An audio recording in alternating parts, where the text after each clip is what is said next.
காவிரி ஆத்துல கர்நாடகாவினுடைய ஆலாம்பாடி அப்படிங்கிற இடத்துல உட்காந்துருக்கோம்.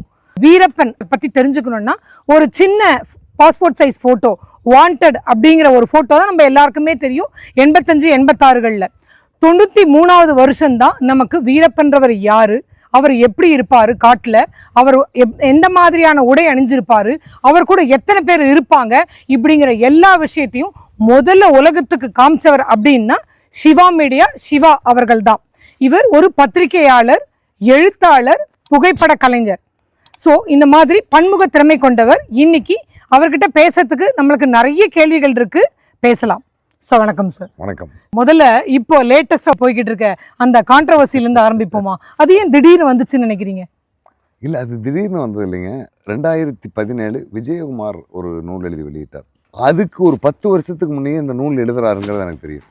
கர்நாடக மாநில காவல்துறை வீரப்பன் தொடர்பான அந்த ஆப்ரேஷன் டேட்டாக்களை எல்லாமே டே பை டே அப்டேட் பண்ணி வச்சுருந்தாங்க. 91 2004 வரைக்குமான அந்த காலகட்டங்களில் அவங்க எல்லா தரவுனையும் வச்சுருந்தாங்க. 2004க்கு பிறகு எஸ்டிஎஃப் கலைச்சிட்டாங்க. அதனால் அதில் முழுமையாக சில இடைப்பட்ட பகுதிகள் இருந்தது. 93 செப்டம்பர் மாதம் வீரப்பன் மிஞ்சுக்குடி காட்டில் இருந்தார். அக்டோபர் நவம்பர் எங்கே போனாலும் தெரியாது. டிசம்பரில் ஏழரமாத்தி காட்டில் இருப்பார், அல்லது தண்டா காட்டு பகுதியில் இருப்பார், பர்கூர் காட்டு பகுதியில் இருப்பார். இந்த மாதிரி கான்டாக்டாக வந்துட்டு இருந்து இடையில சில பகுதிகளெலாம் ஃபில் ஆகாமல் இருந்துச்சு. இந்த டேட்டா வாங்கினோன்னே கர்நாடக காவல்துறையில் இருந்த நண்பர்கள்ட்ட கேட்ட சட்டத்தில் எப்படி இது டேட்டா வரும். நாங்கள் இல்லாமல் அங்கங்கே ஆளுகளை பிடிக்கும்போது தமிழ்நாடு கர்நாடகா போத் 2 ஸ்டேட் எப்பவும் ஒவ்வொரு டைம் பிடிச்சி இன்ட்ராக்ட் பண்ணும்போது எங்கே நடந்தாங்க, என்ன மூமெண்ட்லாம் இருந்துங்கிறது நாங்கள் வாட்ச் பண்ணோம். அதில் கிடைச்ச தரவுகள்லாம் வச்சுருக்கோம். இப்போ வீரப்பன் ஆப்ரேஷன் முடிஞ்சிருச்சு, இனி அதை நம்ம கலெக்ட் பண்ணி என்ன பண்ண போகிறோங்கனால விட்டுட்டோம் அப்படின்னாங்க. எனக்கு ஒரு காப்பி தர முடியுமான்னு உடனே ஜெராக்ஸ் போட்டு கொடுத்துட்டாங்க. அதுக்கு அடுத்ததாக தமிழ்நாட்டிலையும் இந்த மாதிரி இருக்கும் அப்படின்ட்டு அப்போ தமிழ்நாட்டினுடைய காவல்துறை உளவு பிரிவில் இருந்த ஐஎஃப்எஸ்எல் சிலரை நான் சந்திக்கும் போது, சார் இந்த டாக்குமெண்ட்லாம் வச்சுருக்கீங்களா அப்படின்னா, எல்லாமே இருந்ததுங்க, விஜயகுமார் சார் கிளம்பும்போது எல்லாத்தையும் எடுத்துகிட்டு போயிட்டார் அப்படின்னாங்க. என்ன செய்ய போகிறார் அப்படின்னா, அவர் ஒரு புத்தகம் எழுதுறாருங்க, இப்போ ஒரு பெரிய நிறுவனத்தில் கான்டாக்ட் போட்டிருக்காரு, எப்போ வெளியாகும் அப்படின்னா, ஜெயலலிதா உயிரோடு இருக்க வரைக்கும் அது வர்றதுக்கு வாய்ப்பு இல்லை அப்படின்னாங்க. எதனால சார்? அவங்களுக்கு தெரிந்த ஏதோ ஒரு செய்தியை இவர் பிரேக் பண்ணுறதுக்காக வெயிட் பண்ணுறாரு அப்படிங்கிற மாதிரி. இறப்புடைய அந்த லாஸ்ட் என்கவுண்டர் பற்றிய சில செய்திகள் அவங்களுக்கு தெரியும். 2017 விஜயகுமார் நூல் எழுதி வெளியிட்டார். வெளியானோடனே அப்போ நான் வீரப்பனை பற்றி இன்னும் கொஞ்சம் கூடுதலான தகவலாம் அப்படி சேகரிக்கலாங்கிற முறையில் தொடர்புகளை ஏற்படுத்திகிட்டு இருக்கேன். அப்போ எனக்கு ஒரு பெரிய பின்னாடி வேணும்னா, நான் நிறுவனம் பணியாற்றிட்டு இருந்த நிறுவனத்தினுடைய பேரை கேட்டோடனே பல பேர் விளைவிக்குவாங்க, நீ ஒரு தரப்பான ஆள் அப்படிங்கிற மாதிரியான அந்த இமேஜ் இருந்தது. அதையும் கடந்து சிலரோட நான் பழகிட்டு இருந்தேன். இந்த கட்டத்தில் அந்த நூல் வெளியாச்சு. வெளியானோடனே அதில் ஒரு 4 பிரதிகள் வாங்கினேன். வாங்கிட்டு நான் ஒன்று படிச்சுட்டு குளத்தூர் மணியன்ட்ட ஒன்று கொடுத்துருந்தேன். குளத்தூர் மணியன்ட்ட கொடுத்துருந்தேன். ஒரு நூல் வாங்கி ஒரு 20 நாள் 25 நாள் பிறகு அண்ணன் பார்க்கும்போது நூல் வந்தபோது ஒரு பெரிய கான்ட்ரவர்ஸ் ஆச்சு. வீரப்பன் இப்படி கொல்லப்பட்டார், அப்படி கொல்லப்பட்டார், இவருக்காக சொல்லியிருக்காரு, இதில் முரண்பாடுகள் வருது, முன்ன சொன்னதுக்கு இப்போ மாறி வருது அப்படிங்கிற மாதிரி இந்த விஷயங்கள்லாம் பற்றி ஒரு மாதம் சர்ச்சைகள் ஓடிட்டு இருந்தது. அந்த சர்ச்சைகள் ஓடிட்டு இருக்கும்போது அப்போ எல்லாருக்கும் தெரிஞ்ச ஒரே ஒரு நம்பிக்கையான விஷயம், வீரப்பன் மோரில் மயக்க மருந்து கலந்து மாத்துப்பறி கல்லாட்டங்கிற இடையில பிடிச்சு அங்கேயே கொல்லப்பட்டாருங்கிற மாதிரி உண்மை அறியும் குழு கொடுத்துருந்த ஒரு தகவல் தான் அடிப்படையாக இருந்தது. இதை பற்றி நான் மணியன்கிட்ட பேசும்போது அந்த செய்தியை நானும் பார்த்தேங்க. 13-14 வருஷமாக நம்ம பார்க்கும்போது ஒரே செய்தி தான், எங்கே ஆரம்பிச்சதோ அங்கேயே வந்து முடியுது. இப்போ நீங்கள் அஞ்சனா சொன்னாங்க அப்படின்னு நான் சொல்கிறேன்னு சார் சொல்கிறேன்னு ஒருத்தர் சொல்கிறாரு, அவங்க சொல்கிறாங்க, இவங்க சொல்கிறாங்க, கடைசியாக வந்து இவங்ககிட்ட முடியுது. நீங்கள் என்ன சொன்னீங்கன்னாட்டா, இந்த கடைசி ஆள் சொன்னதை தான் நானும் சொன்னதா சொல்கிறாங்க. எந்த விதமான மூமெண்ட் இல்லை. அப்போ இது ஒரே இடத்துல ஆரம்பித்து ஒரே இடத்துல முடியுது, இதில் உண்மை இருக்கிறதுக்கான வாய்ப்பு ரொம்ப குறைவாக இருக்குது, நீங்கள் அதை பற்றி கொஞ்சம் டீப்பாக பாருங்கள் அப்படிங்கிறத. அப்போ நான் அவர்கிட்ட ஒரு புக் கொடுத்துட்டு வந்து அந்த நூலை நான் படிச்சுட்டு இருக்கும்போது ஒரு தகவல் மட்டும் விஜயகுமார் சொன்னதுலேருந்து கொஞ்சம் மாறுபட்டதாக இருக்குது. 2003 செப்டம்பர் மாத வாக்கில் ஒரு நபர் கொம்பு தூக்கியில் தங்கியிருக்காரு. அந்த ஊரை சேர்ந்த ஒருத்தன் வீரப்பன் வந்து சந்திக்கிறாரு. வீரப்பனும் சேத்துக்குடி கோவிந்தனும் அந்த நபரை கூட்டிகிட்டு போய் பேசுகிறாங்க. பேசும்போது வீரப்பனுடைய கண்கள் இருண்டு போயிருந்தது, அவர் ஒரு மாதிரி இருள் சூழ்ந்த நிலையில் இருந்தார், அடர்ந்த காட்டு பகுதி அந்த டார்க்காக இருந்தது, அவர் ஒரு மோசமான நிலையில் இருந்தார், மனக்குழப்பத்தில் இருந்தார், ரொம்ப நேரம் பேசினார் அப்படிங்கிறத பற்றிய வீரப்பனை பற்றியெல்லாம் சில விஷயங்களை சொல்லிட்டு அந்த நபரை எங்கள் டிபார்ட்மெண்ட்டை சேர்ந்த பாண்டி கண்ணன் அப்படிங்கிற ஒரு கான்ஸ்டபிள் கூட்டிகிட்டு வந்திருந்தார். அவரும் நானும் அவரோட ஒரு 3 மணி நேரம் உட்காந்து பேசினோம். சண்முகவேல் எஸ்பி தான் அவரை கூட்டிகிட்டு வந்து எனக்கு அறிமுகப்படுத்தினார். நான் அவர்கிட்ட பேசிகிட்டு இருக்கும்போது அவர்கிட்ட வந்து புரிஞ்சுட்டு, அவர் அந்த கிராம பகுதியை சேர்ந்தவர், ஓரளவுக்கு படித்தவர், வீரப்பனுக்கு இவர் தொடர்புடையவரும் அல்ல, அதிரடிப்படைக்கு உளவாளியும் அல்ல, வீரப்பனை காட்டி கொடுக்கணுங்கிற எண்ணம் உள்ளவரும் அல்ல, வீரப்பனுக்கு உதவி செய்யணுங்கிற எண்ணம் உள்ளவரும் அல்ல. ஆனால் அவருடைய மாமாவை வீரப்பன் தெரிஞ்சிருந்தாரு. இவர் சந்திக்கும் போதே உங்கள் குடும்ப நலம்லாம் விசாரிக்காருங்க, மாமா நல்லா இருக்காரா அப்படிங்கலாம் விசாரிக்காரு. விசாரிச்சுட்டு அவருக்கு ஒரு முக்கியமான வேலையை கொடுக்குறாரு.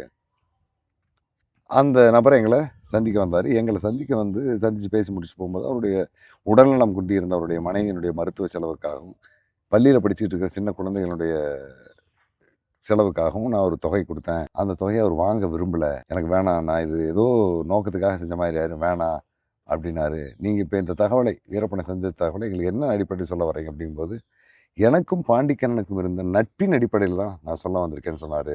அந்த அடிப்படையில் அவருக்கு அந்த தொகையை வற்புறுத்தி நான் கொடுத்தேன். அவருடைய மனைவி அப்போ வந்து ஒரு மருத்துவ சிகிச்சை இருந்தாங்க, அதுக்கு பயன்படுத்திக்கன்னு சொல்லி கொடுத்தேன். வேண்டா விருப்பம் வாங்கிட்டு போனார் அப்படின்னு சொல்லிட்டு, அதுக்கு பிறகு இந்த இடத்துல இருந்து அவருடைய பெயர் ட்ரேடர் அப்படின்னு சொல்றாரு. சார் விஜயகுமார் அந்த சேசிங் தி பிரிகேண்ட்ல வந்து M1 அப்படின்னு சொல்றாரு, அதுதான் இல்ல, அவர் வந்து ட்ரேடர்னு தான் சொல்றாரு.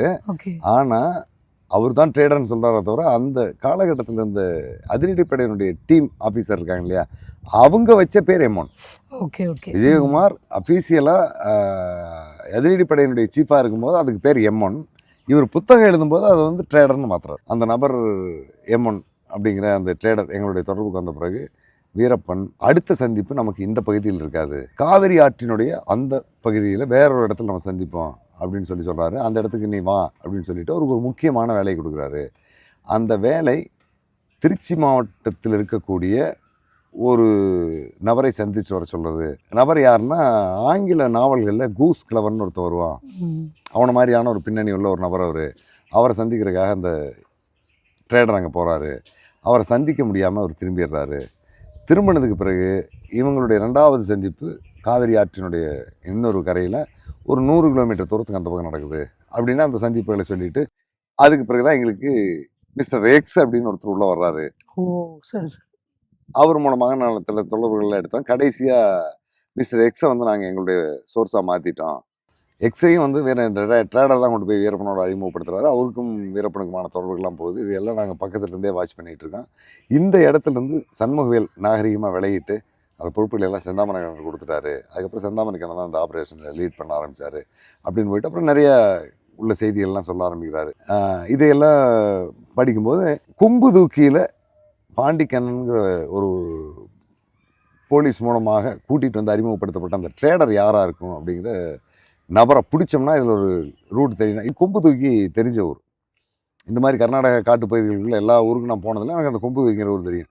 நேராக மறுநாள் என்னுடைய மோட்டார் சைக்கிள் எடுத்துகிட்டு அங்கே போகிறேன். அங்கே போய் விசாரிக்கும்போது எனக்கு ஓரளவு கன்னடம் தெரியும். அந்த மக்களோட பேசும்போது அந்த காலகட்டத்தில் இந்த ஊருக்கு தொடர்பு இருந்ததா யாருமே தெரியல. கொம்பு தூக்கிங்கிறது மாதேஸ்வரம் மலையிலேருந்து 8 கிலோமீட்டர் தெற்கு பக்கம் தனித்து இருக்கிற ஊர். அந்த ஊருக்கு பின்னாலேயும் ஊர் கிடையாது, வலது இடத்துல ஒரு கிடையாது.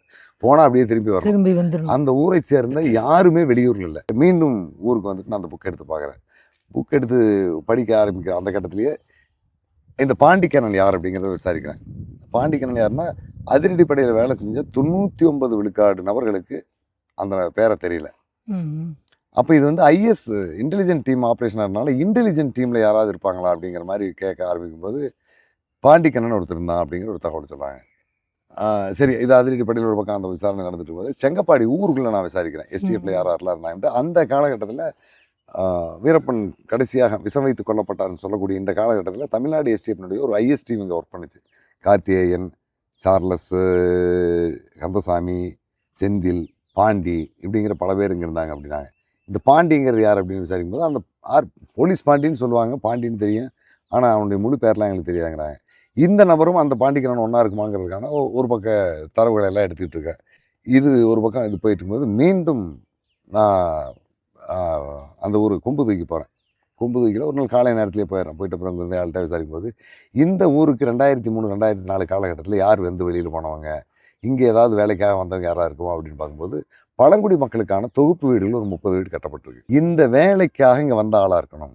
அப்போ இந்த 2003-4 இங்கே யார் வேலை செஞ்சாங்க அப்படிங்கும்போது தமிழ்நாட்டை சேர்ந்த ஒருத்தர் தான் வேலை செஞ்சார். அவர் பேர் எங்களுக்கு தெரியாதுன்ட்டாங்க. அவர் எப்படி இருந்தார் என்னங்கிறத பற்றியெல்லாம் விசாரிச்சுக்கிட்டு சரி அந்த ஆளாக தான் இருக்கணும், எவ்வளோ பேர் வந்தாங்கன்னா அப்புறம் அந்த நபர் சொல்கிறாங்க, இருந்தாலும் இந்த ஊருக்கு நம்ம மீண்டும் வர வேண்டி இருக்கும் வா அப்படின்ட்டு அப்புறம் திரும்பி வந்து மாதேஸ்வரம் மலைக்கு வரணுன்னே மாதேஸ்வரம் மலையில் எனக்கும் குளத்தூர் மணியனுக்கெல்லாம் ஒரு 30 ஆண்டுகளாக அறிமுகமான கிருஷ்ணன் ஒரு அண்ணன் இருக்கார். அவருக்கு வயசு இப்போ 80 இருக்கும். ஒரு 35-40 வருஷமாக மாதேஷ் மலையில் குடியிருக்காரு. ஏற்கனவே பாலாத்தில் செங்கப்பாடியிலலாம் இருந்தவர். இந்த சுற்றுப்பகுதியில் இருக்கிற அவ்வளோ பேரையும் ஓரளவுக்கு அவருக்கு தெரியும். அவர் வந்து ஒரு சிமெண்ட் வியாபாரம் பண்ணிட்டு இருந்தார். ஏற்கனவே பாத்திர கடை, மளிகை கடையெல்லாம் வச்சுருந்தவர், உணவகம் நடத்தினவர். அந்த அடிப்படையில் அப்புறம் போய் அண்ணாட்ட வந்து இந்த மாதிரி கொம்பு தூக்கியில் பழங்குடி மக்களுக்கான வீடு கட்டின ஒரு வேலை நடக்குதுங்க. அவன் நம்ம கோரப்பள்ளம் தேவராஜ் தாங்க கட்டினாரு அப்படின்னாரு. ஆனால் தேவராஜ்னா யாருன்னு நம்ம கோயந்தபாடி போனீங்கன்னா அந்த பக்கம் 2 கிலோமீட்டர் தள்ளி போனீங்கன்னா எனக்கு கோரப்பள்ளம்னு ஒரு இடம் வரும். அந்த இடத்துல தேவராஜன் போய் இருப்பான், அவன் தான் கட்டினான். இந்த கோரப்பள்ளம்ங்கிற இடத்துக்கு பக்கத்துலேயே என்னுடைய நண்பர் சென்னியப்பன் ஒருத்தருக்கார், திராவிடர் கழகத்தை சார்ந்தவர், பிரிகேடியர் தமிழ்ச்செல்வன் நகர் அவருடைய வீடு. அவருக்கு ஃபோன் பண்ணேன், தேவராஜ் இங்கே தாங்க இருப்பார், வாங்க பார்க்கலான்னாரு. மேதேஷ்மலேருந்து கீழே வந்தோடனே ஃபோன் பண்ணி தேவராஜுக்கு ஃபோன் பண்ணேன். இப்போ சிவசுப்ரமணியன் நான் தான் ஆனால் வணக்கம், நான் நல்லா இருக்கீங்களா, எப்படின்னா இருக்கீங்க, வீட்டில் நல்லா இருக்கீங்களா. என்னுடைய தொடர்புகளில் ஒரு 50 விழுக்காடு தெரிஞ்சிருக்கு அவருக்கு. இப்போ நீங்கள் பேசுனீங்கன்னா உங்களை பற்றி 50 விழுக்காடு சொல்லுவார். அந்தளவுக்கு ஒரு ஆளுமை திறனுள்ள ஒரு நபர் என்னை பற்றி பேசிட்டு, ஆனால் நான் இப்போ மாதேஷ் மலைக்கு வந்துட்டேன் ஒரு வேலைக்காக, நாளை காலையில் ஊருக்கு வந்துடுவேன், பார்க்கலாம் அப்படின்னாரு. நான் இரவு செஞ்சுட்டு பார்த்தா காலையில், ஆனால் நான் 5 மணிக்கே புறப்பட்டு மீண்டும் மாலைக்கு வந்துட்டேன், நாளைக்கு தான் வருவேன் அப்படின்னாரு. பாண்டிக்கண்ணன் நபர் தேனி மாவட்டத்தில் வேலை செஞ்சுட்டு இருக்காரு அப்படின்னு சொன்னாங்க. நக்சல் ஒழிப்பு பிரிவில் இருக்காங்க. தேனி மாவட்டத்தில் என்னுடைய நண்பர் மோகன்ராஜனுடைய ஒரு அண்ணன் அங்கிருந்த உளவுத்துறையில் அப்போ இன்ஸ்பெக்டர் இருக்கார். அவர்கிட்ட சொன்ன உடனே ஒரு 3 மணி நேரத்தில் பாண்டிக்கனுடைய டோட்டல் ஹிஸ்ட்ரி எனக்கு கொடுத்துட்டார். இதுக்கு இடையிலேயே இந்த ப்ராசஸ் நடந்துட்டு இருக்கும்போது செங்கப்பாடியில் நான் ஏற்கனவே போட்டு வச்சுருந்த அந்த கிரவுண்டில் போலீஸ் பாண்டிங்கிறவங்க இந்த பாண்டிக்கண்ணன் ஒன்று தான் தெரிஞ்சோன்னே இவனுடைய நடவடிக்கைலாம் எப்படி இருக்குன்னு பார்க்கும்போது, இவங்க 2002ஆம் ஆண்டு செங்கப்பாடிக்கு வர்றாங்க. 2003 அங்கேருந்து இளைஞர்களோட தொடர்பு ஏற்படுத்துகிறாங்க. அவங்க வயது ஒத்த ஒரு 23-24 வயசு உள்ள பசங்க, அவங்களுக்கு கீழே வயசு குறைவாக இருந்த பசங்களை எல்லாம் ஒரு டீமாக ஆர்கனைஸ் பண்ணுறாங்க. நைட்டு ஒரு 8 மணி 9 மணி செங்கப்பாடியிலேருந்து ஒரு பிக்கப் வேனை எடுத்துக்கிட்டு ஒரு 15 பேர் பசங்க 20 பேரை கூட்டிகிட்டு மேட்டூர் போவாங்க. சினிமா தேட்டரில் அவங்க எல்லாம் பசங்களை படம் பார்க்க வைப்பாங்க. நைட்டு அவங்களுக்கு எல்லாம் அவங்க டிஃபன் வாங்கி கொடுத்து காலையில் கொண்டு வந்து விட்டுருவாங்க. ஊருக்குள்ளே ஒரு கிரிக்கெட் கிளப் ஏற்படுத்துவாங்க. பால் பேட்டெல்லாம் வாங்கி கொடுப்பாங்க, விளையாடுவாங்க. Volleyball match ஏற்படுத்துவாங்க.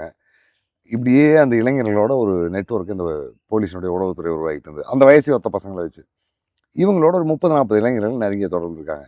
இந்த அடுத்த கட்டமாக இந்த இளைஞர்கள் எல்லாமே திருப்பதி கோயிலுக்கு டூர் கூட்டி போகிறது, பழனி கோயிலுக்கு டூர் கூட்டி போகிறது, மாமல்லபுரம் டூர் கூட்டி போகிறது, சென்னைக்கு டூர் கூட்டி போகிறது, இந்த மாதிரி வேலைகள்லாம் ஆர்கனைஸ் பண்ணிகிட்டு இருக்காங்க. இது என்ன நோக்கம்னா, குறிப்பாக ஊரில் இருக்கிற தகவல்களை எளிமையாக வாங்கிறதுக்கான ஒரு வழி, இளைஞர்களை வீரப்பன் பக்கமோ மற்ற பக்கமோ விட்டுறாமல் பிடிக்கிறதுக்கான ஒரு வழியை இவங்க போலீஸ் நல்லவங்க நம்மளோட நெருக்கமாக இருக்காங்கிற மாதிரியான ஒரு இணைப்பை ஏற்படுத்தி வந்துட்டு இருக்காங்க. இப்படி இவங்க டூர் கூட்டிகிட்டு போன இடத்துலலாம் ஃபோட்டோ எடுத்திருக்காங்க அப்படின்னாங்க. அந்த ஃபோட்டோ அப்படிங்கன்னு யாராகிட்டு இருக்குன்னு தேடி பார்த்தா, இப்போ நம்ம இங்கே பார்த்த இந்த ஊரில் இருக்கிற மக்கள் எதை ஆவணமாக வச்சுருக்க போகிறாங்க, காடுகளுக்குள்ளே குடிச்சு போட்டு வாழ்ந்துட்டு இருக்கிறாங்க. யார்கிட்டையெல்லாம் ஃபோட்டோ இருக்குன்னு சொன்னாங்களா, யார்கிட்ட போய் கேட்டாலும் ஃபோட்டோ இல்லை. உங்களுக்கு எந்த இம்பார்ட்டன்ஸும் எதை பற்றியுமே தெரியல, எல்லாத்தையுமே ஒரே ஈஸியாக ஆமாம் ஒரு விஷயமா தான் ஹேண்டில் பண்ணுறாங்க பார்க்குறது. அதனால் எந்த ஆவணமே அவன்கிட்ட கிடைக்கல. வீரப்பன் ஆப்ரேஷன் முடிஞ்சதுக்கு பிறகு இன்னொரு டீம், வெங்கடாஜலம்ங்கிற ஒரு போலீஸும் சுப்பிரமணியம்ங்கிற ஒரு போலீஸ், இவங்கெல்லாம் வந்து அந்த பாண்டிக்கண்ணன் செந்திலெல்லாம் உங்களோட வந்து ஃபோட்டோ எடுத்தாங்க. அந்த ஃபோட்டோலாம் கொடுங்கன்னு வாங்கிட்டு, அதில் அந்த பாண்டிக்கண்ணன் செந்தில் 2 பேரும் இருந்த ஃபோட்டோக்களை பூரா அவங்க வாங்கிட்டு போயிடுறாங்க. தமிழ்நாட்டினுடைய பவானிக்கு பக்கத்தில் ஒரு ஆசிரியர் இருக்கார், அவரும் அப்போ இந்த ஊரில் படிச்சுட்டு சும்மா இருந்தார், அவரும் டூர் வந்தார்னாங்க. அவரை போய் தேடி பிடிச்ச ஆளை பார்க்கும்போது அவர் அந்த காலகட்டத்தில் எடுத்த ஃபோட்டோ கிடச்சிது. ஒரு 40 ஃபோட்டோ வாங்கிட்டு வந்து இந்த ஊரில் இவங்களோட வச்சு பார்த்தா, இதுதான் பாண்டி, இதுதான் செந்தில் அப்படிங்கலாம் சொன்னாங்க. இந்த பாண்டிக்கண்ணன் செந்தில் இந்த 2 பேருடைய ஃபோட்டோவையும் கொஞ்சம் நல்லா மாடர்னைஸ் பண்ணி நல்லா டிஜிட்டல் டெக்னாலஜியில் மாற்றி, எனக்கு தெரிஞ்ச எஸ்டிஎஃப்னுடைய ஐஎஸ் விங்கில் இருந்த டீம் பசங்க இருக்காங்கல்ல, அவங்க எங்கெங்கெல்லாம் இருக்காங்களோ அவங்களுக்குலாம் அனுப்புனேன்.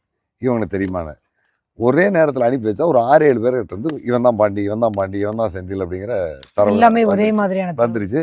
இந்த தரவுகள் எல்லாமே அடுத்தடுத்த நாள்களில் பாண்டிக்கண்ணுக்கும் போயிடுச்சு. அப்போ தான் பாண்டிக்கண்ணை பார்க்குறதுக்கும் தேனி போகிறேன். சார், சுஜாதா கதையில் வர கணேஷ் வசந்த் துப்பறிகிற மாதிரி இருக்கே சார், இவ்வளோ வேலைகள் பண்ணணுமா அதுக்கு? மேடம், அந்த மாதிரியான வேலைகளை தான் நான் செஞ்சேன். ஏன்னா இப்போ சமீபத்தில் நான் சொல்லியிருந்தேன், நீங்கள் சொன்னீங்க அந்த ட்ரேடர் என்கின்ற M1 கூட இவர் என்ன எல்லாம் நான் பின்னால் இருந்து பார்த்த மாதிரி எழுதியிருக்காரு பாரு. பின்னால் உட்காந்துக்கிட்டு போனவன் அல்லது முன்னால் ஓட்டிகிட்டு போனவன் உன்னை பக்கத்துலேருந்து பார்த்த அத்தனை பேரோடையும் நான் பேசியிருக்கிறேன். இன்னும் சொல்ல போனோம்னா தேவராஜுங்கிற அந்த நபரை யாரெல்லாம் பின்தொடர்ந்து போனாங்கங்கிறதையும் நான் லிஸ்ட் அவுட் பண்ணி தான் நான் எழுதியிருக்கேன். மதுரையில் தேனியில் மதுரை மாவட்டம் தேனிக்கு போயிட்டு பாண்டிக்கண்ணனை பார்க்கும்போது நான் அவரை சந்திக்க வருவேங்கிறத பற்றியும் அவர் ஓரளவுக்கு தெரிஞ்சு வச்சுருந்தார். ஆனால் எதையும் பிடி கொடுக்கல, மேலோட்டமாக சில விஷயங்களை பேசினவர். அந்த தொடர்பை முடிச்சுக்கவும் விரும்பல. அவருடைய எல்லைக்குட்பட்டு ஒரே விஷயம் சொல்லிட்டார், எனக்கு நினைவு போயிட்டு சார்னார். என்னென்னா, இந்த வீரப்பன் ஆப்ரேஷன் நடக்கிறதுக்கு சில நாள்களுக்கு முன்னால் நாங்கள் செங்கப்பாடி போயிட்டு நானும் செந்தில் வந்தோம். பஞ்சமலைன்னு ஒரு இடம் இருக்குது, அந்த இடத்துக்கு பக்கத்தில் வரும்போது சிறுத்தை ரோட்டில் குறுக்க வந்துச்சு. பைக்கில் வந்து அடிச்சதில் தலை அழிபட்டு இன்ஜுரிஸ் ஆகிட்டு அதில் கான்சியஸ் எல்லாமே என்ன நடந்தது எனக்கு பெரும்பாலும் மறந்து போச்சு அப்படின்ட்டார். இதுக்கு மேலே நம்ம எதுவுமே கேட்க முடியல. அப்புறம் அப்படியே பேசும்போது துரைப்பாண்டியன் அப்படிங்கிற சப் இன்ஸ்பெக்டர் தான் எனக்கு எல்லாமே சீஃபாக இருந்தார். அசோக்குமார் எஸ்பி தான் எங்களை ஆக்டிவேட் பண்ணார். நான் எப்படி எஸ்டிஎஃப்க்கு போனேங்கிற அந்த கதைகள்லாம் சொன்னார். அந்த அறிமுகத்தோடு அது தொடர்புகளை முடிச்சுட்டு நான் அப்புறம் அப்படியே வந்துடுறேன். வர்ற வழியில் அன்றைக்கி இரவு நாமக்கல்லேருந்து நான் ஆத்தூர் போகிறதுக்காக பஸ்ஸில் போயிட்டுருக்கேன். சேந்தமங்கலம் போகும்போது பஸ்ஸில் ஏதோ ஒரு ப்ராப்ளம், பிரேக் டவுன். சேந்தமங்கலத்தில் எனக்கு தெரிஞ்ச முருகேசன் சொல்லி இப்போ ஒரு டிஎஸ்பியாக இருக்கார் நாமக்கல்லில். அப்போ ஒரு இன்ஸ்பெக்டர் இறங்கி நேரம் ஸ்டேஷனுக்கு போனால் கொஞ்ச நேரம் உட்காந்து டீ சாப்பிட்டுட்டு துரைப்பாண்டியனுடைய பேட்ச் அவர் பேட்ச்மெண்ட். துரைப்பாண்டியனை பற்றி கேட்டேன். போட அவன்லாம் கழுத்தெடுத்தா கூட உண்மையை சொல்ல மாட்டான்டா, அவன் தான் இந்த வீரப்பன் ஆப்ரேஷன்லாம் கடைசியில் இருந்திருக்கான். அது எல்லாமே 96 பேட்சில் இருந்த ஒரு 450-500 பேர் நாங்கள் எல்லாம் அங்கங்கே சந்தித்து பேசும்போது தெரியுது. இவன் மட்டும் இல்லை, இவனுக்கு கீழே 2 பசங்களை கட்டட வேலை செய்யக்கூடிய மேஸ்திரியாகவும் சித்தாளாகவும் வச்சு 1.5 வருஷம் ஒர்க் பண்ணியிருக்கான். ஆனா அப்பவே உங்களுக்கு அந்த லிங்க் தெரிஞ்சிட்டு இருக்கும், கட்டட வேலை அப்படின்னு ஓரளவுக்கு நீங்க அந்த லிங்க்குள்ள வந்துருவீங்க. ஓரளவுக்கு கிட்டத்தட்ட உறுதிப்படுத்திட்டது. பாண்டிக்கண்ணன் செந்தில் ஃபோட்டோ எனக்கு கிடைச்சிருச்சு. பாண்டிக்கண்ணனை இங்கே ஃபோட்டோ எடுத்துட்டேன். அவரோட வேலை செஞ்ச செந்தில் எங்கே இருக்காருன்னா அவர் அப்போ சென்னையினுடைய கமாண்டோ ஃபோர்ஸில் எஸ்ஐ ஆகிட்டார். 2017-18 நம்ம நடந்த தேர்வில் அவர் எஸ்ஐ ஆயிடுறாரு. பாண்டிக்கண்ணன் அதுக்கு முன்னாடி தாசில்தார் ஆகிட்டார். ஆனால் அவர் எழுதின தேர்வு செலக்ட் ஆன அந்த டைமில் கொஸ்டின் அவுட் ஆனதுனால அந்த பேட்ச் யாருக்கு போடல. அதனால மீண்டும் கான்ஸ்டபிளாக இருக்கார். இல்லைன்னா தாசில்தாராக போயிருக்காரு. அது தலையெழுத்து வேற மாதிரி போயிடுச்சு. செந்தில பார்க்குறேன். செந்தில பார்க்கும்போது பாண்டிக்கண்ணன் பிடி கொடுத்து பேசின அளவு கூட செந்தில் என்கிட்ட பேசல. ஆனால் அந்த தொடர்பை தவிர்க்க விரும்பல.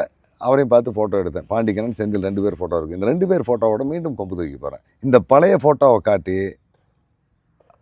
விசாரிக்கிறேன்.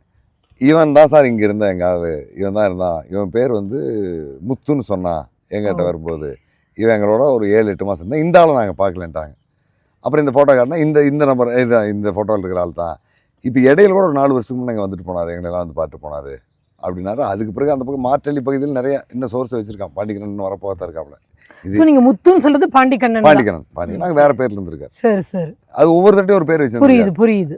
அதுக்கு பிறகு மீண்டும் தேவராஜை சந்திக்கிறதுக்கான முயற்சி எடுக்கிறேன். தேவராஜை சந்திக்கிறதுக்கான முயற்சி 2-3 நாள் 4 நாள் தள்ளி போகுது. ஐயோ அதனால் நான் காலையில் வந்திருக்கீங்க, நான் 10 மணிக்கு கிளம்பிட்டேன், ஒரு அரை மணி நேரம் முன்னாடி இப்படியே தள்ளி போடுவார். கடைசியாக ஒரு நாள் 2018 ஏப்ரல் மாதம் 17 அல்லது 18 அந்த தேதியில் நான் போன உடனே பிரிகேடியர் தமிழ்ச்செல்வன் நகரில் இருந்த நண்பர் சென்னியப்பன், இருண்ணா தேவராஜன் வந்துட்டாரான்னு கேட்குறேன்னார். ஃபோன் பண்ண வேணாம், நேராக வீட்டுக்கு போனால் இருக்கார். வாங்க நல்லா அறிமுகப்படுத்தி எல்லாம் பேசி முடிச்சதுக்கப்புறம் இந்த போலீஸ் பாண்டின்னு ஒருத்தர் உங்கள்கிட்ட ஏதாவது வேலைக்கு வந்ததாக சொல்லியிருக்கானே, கொம்பு தூக்கியில். ஆமாம், கொம்பு தூக்கியில். அந்த கதையாக நான் கேட்குறீங்க, போலீஸ் பாண்டியை பற்றியானா அப்படின்ட்டு. ஆனால் 2001 உள்ளாட்சி தேர்தல் நடக்குது. அதெல்லாம் எங்கள் பஞ்சாயத்து தேர்தலில் தலைவருக்கு போட்டிடுறேன், தோத்துறேன். பொழப்புக்கு வழி இல்லை, கல்யாணம் ஆகிட்டுது, குழந்தை வேறு, என்ன செய்கிறதுங்கிற முடியாத ஒரு சூழலில் நமக்கு தெரிஞ்ச ஒருத்தர் கர்நாடகாவில் ஃபாரஸ்ட் டிபார்ட்மெண்ட்டில் பழங்குடி மக்களுக்கான வீடு கட்டுற வேலை விடுவாங்க.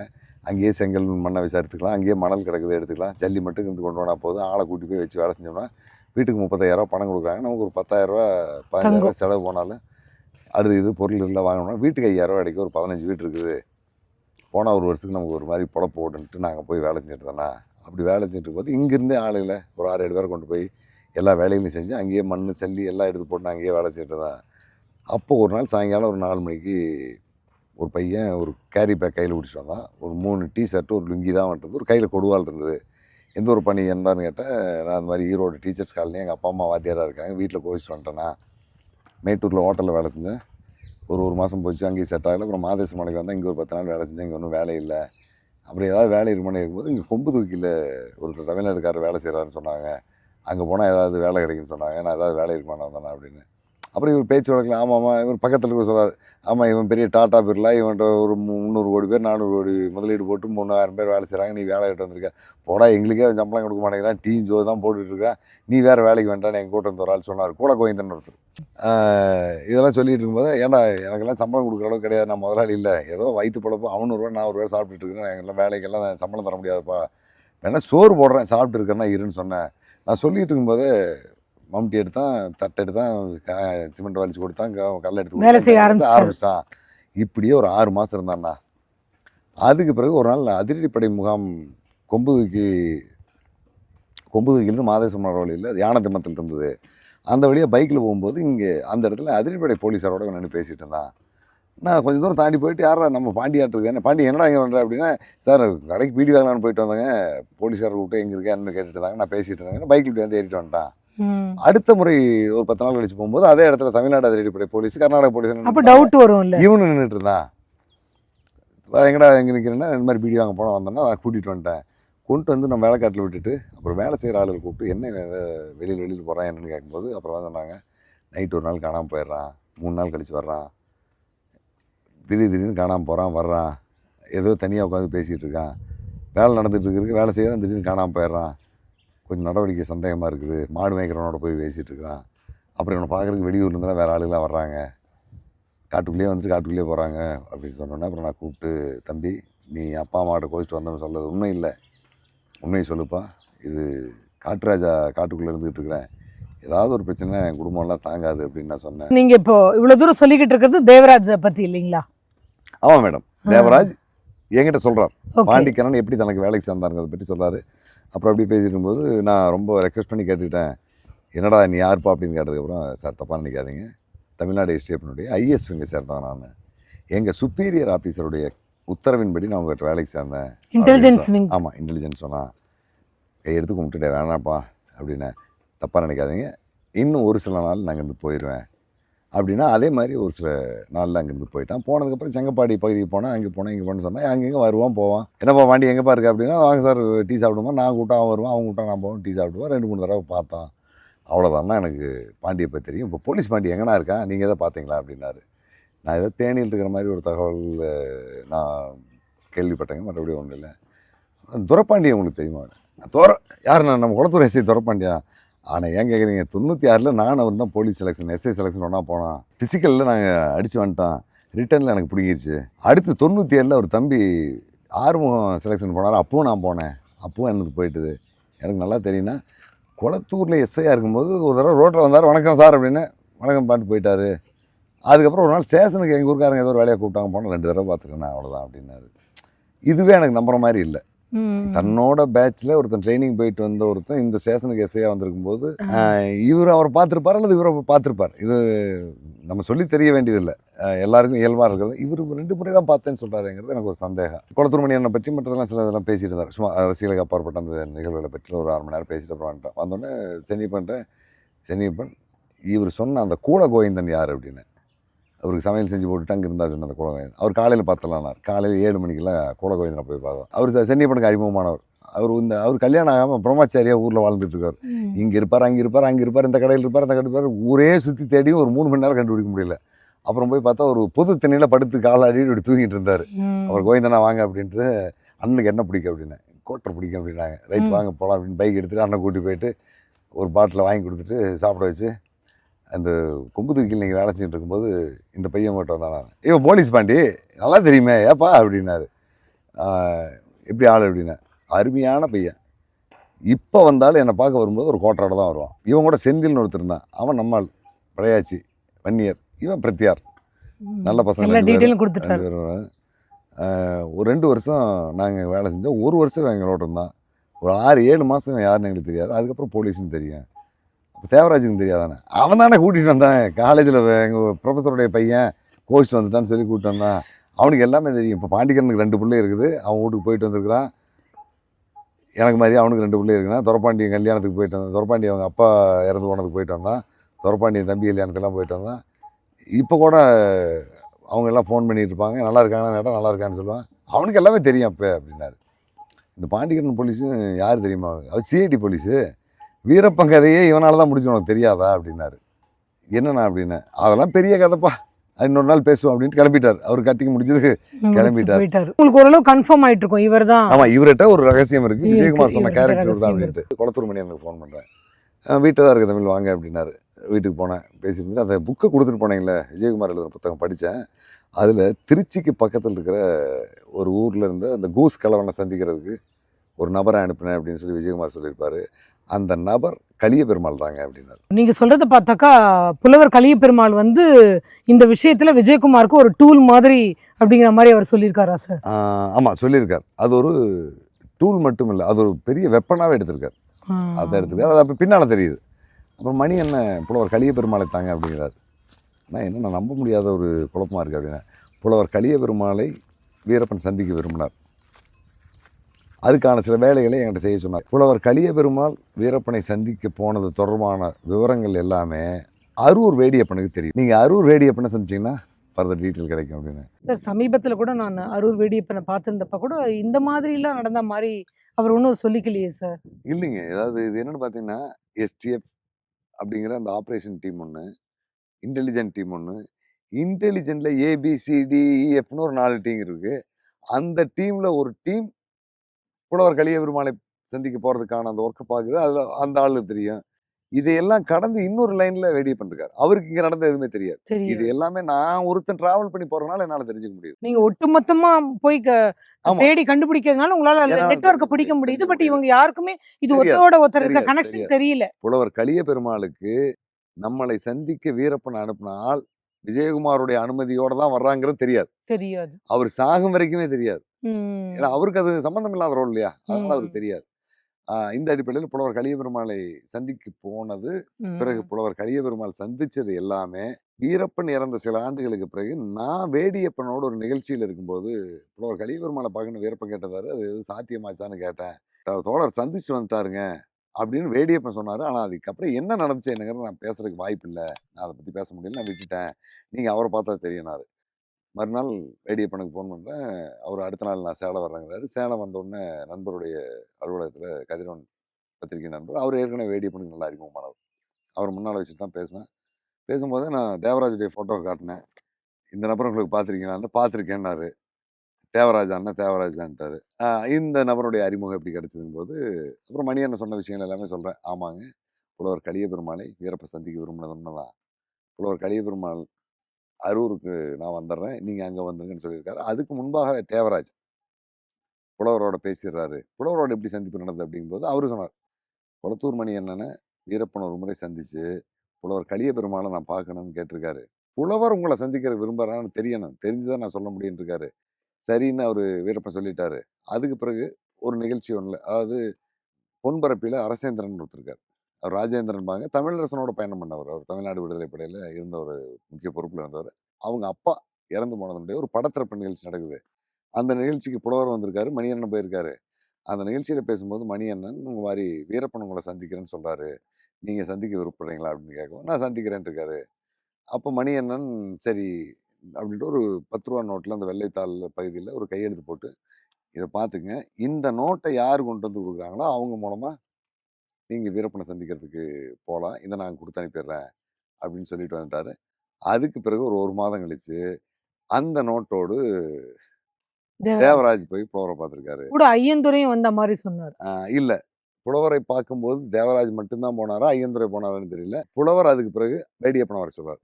தேவராஜ் புலவரை எந்த இடத்துல சந்திச்சாருங்கிறது தெரியல, ஏன்னா புலவர் உயிரோட இல்லை. நான் இங்கிருந்து வர்றது எனக்கு சிரமம் இருக்காது, அரூர் வந்துடுறேன். அரூரில் எனக்கு வேடியப்பன் ஒருத்தர் இருக்காரு, அவருடைய ஃபோன் நம்பரை வச்சுக்கேன், அவருடைய முகவரி வச்சுக்கேன். 2 பேரும் ஒரே ஏக்கம்ன்றதுனால அவங்களுக்கு கம்ஃபர்டபுள். புலவருடைய வாழ்க்கை வரலாறுகளை இவர் எழுதிட்டு இருந்தார், வேடியப்பன் எழுதிட்டு இருந்தார். ரெண்டாவது அவரும் அமைப்பினுடைய ஒரு ஆதரவாளர். இதுக்கு பிறகு வேடியப்பனை புலவர் கலிய பெருமாள் சேலம் மாவட்டம் ஆத்தூருக்கு வர சொல்கிறார். ஆத்தூர் ரயில்வே ஸ்டேஷனில் 2 பேரும், இவர் எங்கேயும் அரியலூர் பகுதியிலேருந்து ட்ரெயினில் வந்தவர், அங்கே இறங்கி வேடியப்பனோட பேசிட்டு நான் இந்த தேதி வீட்டுக்கு வந்தேன், வீரப்பன் வர சொல்லியிருக்காரு, நான் போய் பார்க்கணும், அவங்க 2 பேர் வருவாங்க, நான் அவங்க வீட்டு முகவரி தான் கொடுத்துருக்கேன்னு சொல்கிறாரு. சொல்லிவிட்டு இப்போ இந்த என்னை கூட்டி போக வரேன்னு சொல்லியிருக்கிற நபர் இருக்கார் இல்லையா, அந்த நபர் ஒரு முகவரி கொடுத்துருக்காரு, அந்த முகவரியில் போய் அவர் இருக்காரான்னு பார்த்துங்க, செக் பண்ணி முடிஞ்சால் நீங்கள் ஒரு அறிமுகப்படுத்திட்டு வந்துருங்க அப்படிங்கிறார். அப்போது வேடியப்பன் அந்த முகவரி அட்டையை வாங்கிட்டு நேராக இங்கே கோரப்பள்ளம் வரைக்கும் வந்துடுறார், கோவிந்தபாடி வரைக்கும் வந்துடுறார். வரும்போது வழியில் உளவுத்துறை போலீஸார் இவரெல்லாம் கொஞ்சம் சந்தேகப்படும் மாதிரி பார்க்குறாங்க, பக்கத்துலேயே உட்காந்துட்டு வர்றாங்க. இதையெல்லாம் பார்த்துக்க பிறகு இவர் திரும்பியே போயிடுறார். இரவு நேரமானதுனால திரும்பி போயிடுறாரு. சொன்ன தேதியில் புலவர் அதே மாதிரி வேடியப்பன் வீட்டில் வந்து தங்குறாரு. அன்னைக்கு வேடியப்பன் வேறு ஏதோ வேலையை வெளியில் போனதுனால மாலை நேரத்தில் போன தேவராஜும் இன்னொருத்தர் ஐயந்துரைங்க 2 பேரும் அவரை கூட்டிகிட்டு வந்துடுறாங்க. கூட்டிகிட்டு வந்து புலவரோட சந்திப்பு நடந்துருது. அதுக்கு பிறகு என்ன நடந்தது, ஆகஸ்ட் மாதம் 4ஆம் தேதி வரைக்கும் நாங்கள் எத்தனை முறை சந்தித்தோம் அப்படிங்கிறது எல்லாமே சொல்லியிருக்காரு. எல்லாமே சொல்லிட்டார், முழுமையாக ஒத்துழைப்பு கொடுத்தார். ஒத்துழைப்பு கொடுத்த பிறகு தான் புலவர் கலிய பெருமாள் மூலமாக நக்சல் மூமெண்ட் இந்த டீமில் உள்ள சேர்ந்துருக்குது அப்படிங்கிறது தெரியுது. அடுத்து நக்சல் மூமெண்ட்டினுடைய நடவடிக்கையில் யாரெல்லாம் எஸ்டிஎஃப்பில் வாட்ச் பண்ணாங்க என்ன அப்படிங்கிறத பற்றி அடுத்த எஸ்டிஎஃப்னுடைய அந்த இன்டெலிஜென்ட் விங்கில் எல்லாரையும் உள்ளே தேடி தேடி தேடி தேடி போக ஆரம்பிக்கிறேன். போக ஆரம்பிக்கும் போது இன்னொரு பக்கம் வேலை என்ன பக்கம் நடக்குதுன்னு பார்த்தீங்கன்னா, அடிப்படையில் வீரப்பன் ஆப்ரேஷன் இந்த தும்கல் காட்டு பகுதியில் நடந்து தான் பாப்பாரப்பட்டிக்கு கூட்டி போயிருக்காங்க அப்படிங்கிறது எனக்கு தெரியாது. பாப்பாரப்பட்டிக்கு இந்த ஆப்ரேஷன் போக வேண்டியதுக்கான அடிப்படை காரணமே இல்லை. அந்த பகுதி பென்னாகரம் பகுதியை சேர்ந்த யாராவது ஒருவருக்கு இந்த தேவராஜ் சர்க்கிளில் இருக்கக்கூடிய யாராவது ஒருத்தருக்கு தொடர்பு இருக்கும். அப்போ ஐயந்துரைன்னு ஒரு கேரக்டர் வந்தார். இந்த ஐயந்துரை யாருன்னு பார்க்கும்போது அவர் மாத்துப்பரி கல்லாட்டைங்கிற செங்கப்பாடி ஒட்டி இருக்கிற பகுதி வீரப்பனுக்கு உறவுக்காரர். இந்த சர்க்கிளில் இருக்கிற யாராவது ஒருத்தருக்கு பென்னாகரம் பக்கத்துல இருந்து தொடர்பு இருக்கும் பாருங்க அப்படின்னு இந்த ஊருக்குள்ள செங்கப்பாடியில் இருக்கிற எல்லாரையும் விசாரிக்கிறேன். அப்படி ஒவ்வொருத்தரும் ஒரு 3-4 நாள் விசாரிக்கும் போது, ஆமாம் ஐயந்தரோட அக்கா மகன் ஒருத்தனுக்கு அக்கறையில் கல்யாணம் ஆயிருக்கு. அந்த பையன் ஒரு 4 வருஷத்துக்கு முன்னே இறந்துட்டான். அதுக்கு முன்னே இந்த பக்கம்லாம் போயிட்டு வருவான் அப்படிங்கிறாங்க. தோண்டு அவங்களெல்லாம் தோண்ட ஆரம்பிச்சோம்னா, மயில்சாமின்னு ஒருத்தர் ஐயந்துரை மாதையனுக்கு அக்கா மகன். அவருக்கு இந்த பகுதியில் கல்யாணம் நடந்திருக்கு. ஆனால் எந்த ஊர்னு தெரியல. அந்த பொண்ணு பேர் ருக்மணிங்கிறது தெரியும். இவங்களுக்கும் அவங்களுக்குமான தொடர்பு அங்கே இருந்திருக்கு. ஏன்னா விஜயகுமாரோடைய ரெஃபரன்ஸ் எடுத்தோம்னா, இவங்களுடைய உறவினர் வீட்டில் தான் அந்த பகுதியில் காவிரி ஆற்றங்கரை ஒட்டி தூரத்தில் இருக்கிற ஒரு பகுதியில் செஞ்சாங்க. கடைசி நெட்வொர்க் எல்லாமே எக்ஸ் சந்திச்சது, ட்ரேடர் சந்திச்சது எல்லாமே பென்னாகரம், தருமபுரியுடைய ஆய்வு மலையில் வரும்போது அப்போ இங்கே ஒரு நெட்வொர்க் இருக்குது. அது யார் அப்படிங்கிறத பற்றி நான் தேடிக்கிட்டு இருக்கும்போது தான் வேடியப்பன் சந்திக்கிறாரு. வேடியப்பனோட உங்களுடைய சந்திப்பெல்லாம் நடந்து எங்கேங்கன்னா பென்னாகரத்துலேருந்து ஒரு 6 கிலோமீட்டர் அந்த பக்கம் தும்கல் அப்படிங்கிறாரு. இப்போ தருமபுரி வந்து நண்பர் ஒருத்தர் ஸ்கூட்டரை வாங்கிட்டு இந்த பக்கம்லாம் சுற்றி போனேன். சுற்றி போகும்போது இந்த இடம் அவர் சொன்ன அந்த தும்கல் அங்கே போய் நின்று அந்த ஊருக்குள்ளே இறங்கி பைக்கை விட்டுட்டு அப்படியே அந்த அவர் சொன்ன வழியில் அப்படியே போயிட்டுருக்கேன். இறங்கணுன்னே அந்த கிராமத்து மக்கள் இங்கே யாரை பார்க்க போகிறீங்க, எந்த வீட்டுக்கு போகிறீங்க, எதுக்காக போகிறீங்க நாங்கள். அப்போ இந்த ஜல்லிக்கட்டு போராட்டமெல்லாம் நடந்து முடிஞ்ச நேரத்தில் அந்த பக்கத்தில் கிராமத்தில் நாட்டு மாடுகள் நிறையா இருந்தது. நாங்கள் ஒரு மாடு வாங்கலான்னு போகிறோம். நாங்கள் எங்கேருந்து வரேன்னாங்க செங்கப்பாடி, மேட்டூர், குளத்தூர் அப்படியே அந்த பக்கம் சொல்லிட்டு இங்கே யாரை பார்க்க போகிறேன், செங்கப்பாடி கல்யாணம் பண்ணி கொடுத்துருக்கல ருக்மணின்னு ஒருத்தர், அவங்க வீடு தானே, இந்த வீடு தான் போங்க அப்படின்னாங்க. இவர் சொன்ன வீடும் அந்த வீடும் ஒரே வீடு. அந்த குடும்பத்துக்கும் இந்த குடும்பத்துக்கும் நெருங்கிய தொடர்பு இருக்கிறது தெரிஞ்சிருச்சு. ஆனால் நாங்கள் போய் பார்க்கும்போது அந்த குடும்பத்தில் யாரும் அங்கே இல்லை. அந்த இடத்தை கிருஷ்ணாபுரத்தை சேர்ந்த வடிவேல்னு ஒருத்தர் வாங்கி ஓட்டிகிட்டு இருக்காரு. வடிவேலை பார்த்து என்ன கேட்டால், இந்த இடத்த வச்சுருந்த தங்கான் அப்படிங்கிற ஒரு கிழவன் இந்த வீட்டுக்கு வீரப்பன் அடிக்கடி வந்து போயிருக்காரு. இந்த தங்கா கிழவனுடைய வீட்டுக்காரி தான் மோரில் விஷ வச்சு கொடுத்து வீரப்பனுக்கு கொண்டுட்டாங்க. அதனால் அந்த கிழவிக்கு பைத்தியம் பிடிச்சி ஒரு 6 மாதம் இங்கே இருந்திருக்கு. பசங்க பிள்ளைங்கள்லாம் ஊருட்டு ஓடி போயிட்டாங்க. ஒரு பையன் கோயம்புத்தூர் இருக்கான், ஒருத்தங்க ஊரில் தான் இருக்கா, இன்னொரு பொண்ணு கல்யாணம் ஆகி செங்கப்பாடிக்கு போனது அவன் வீட்டுக்காரர் இறந்து போயிட்டான். அவங்களாம் சமத்தூரம் போயிட்டாங்க.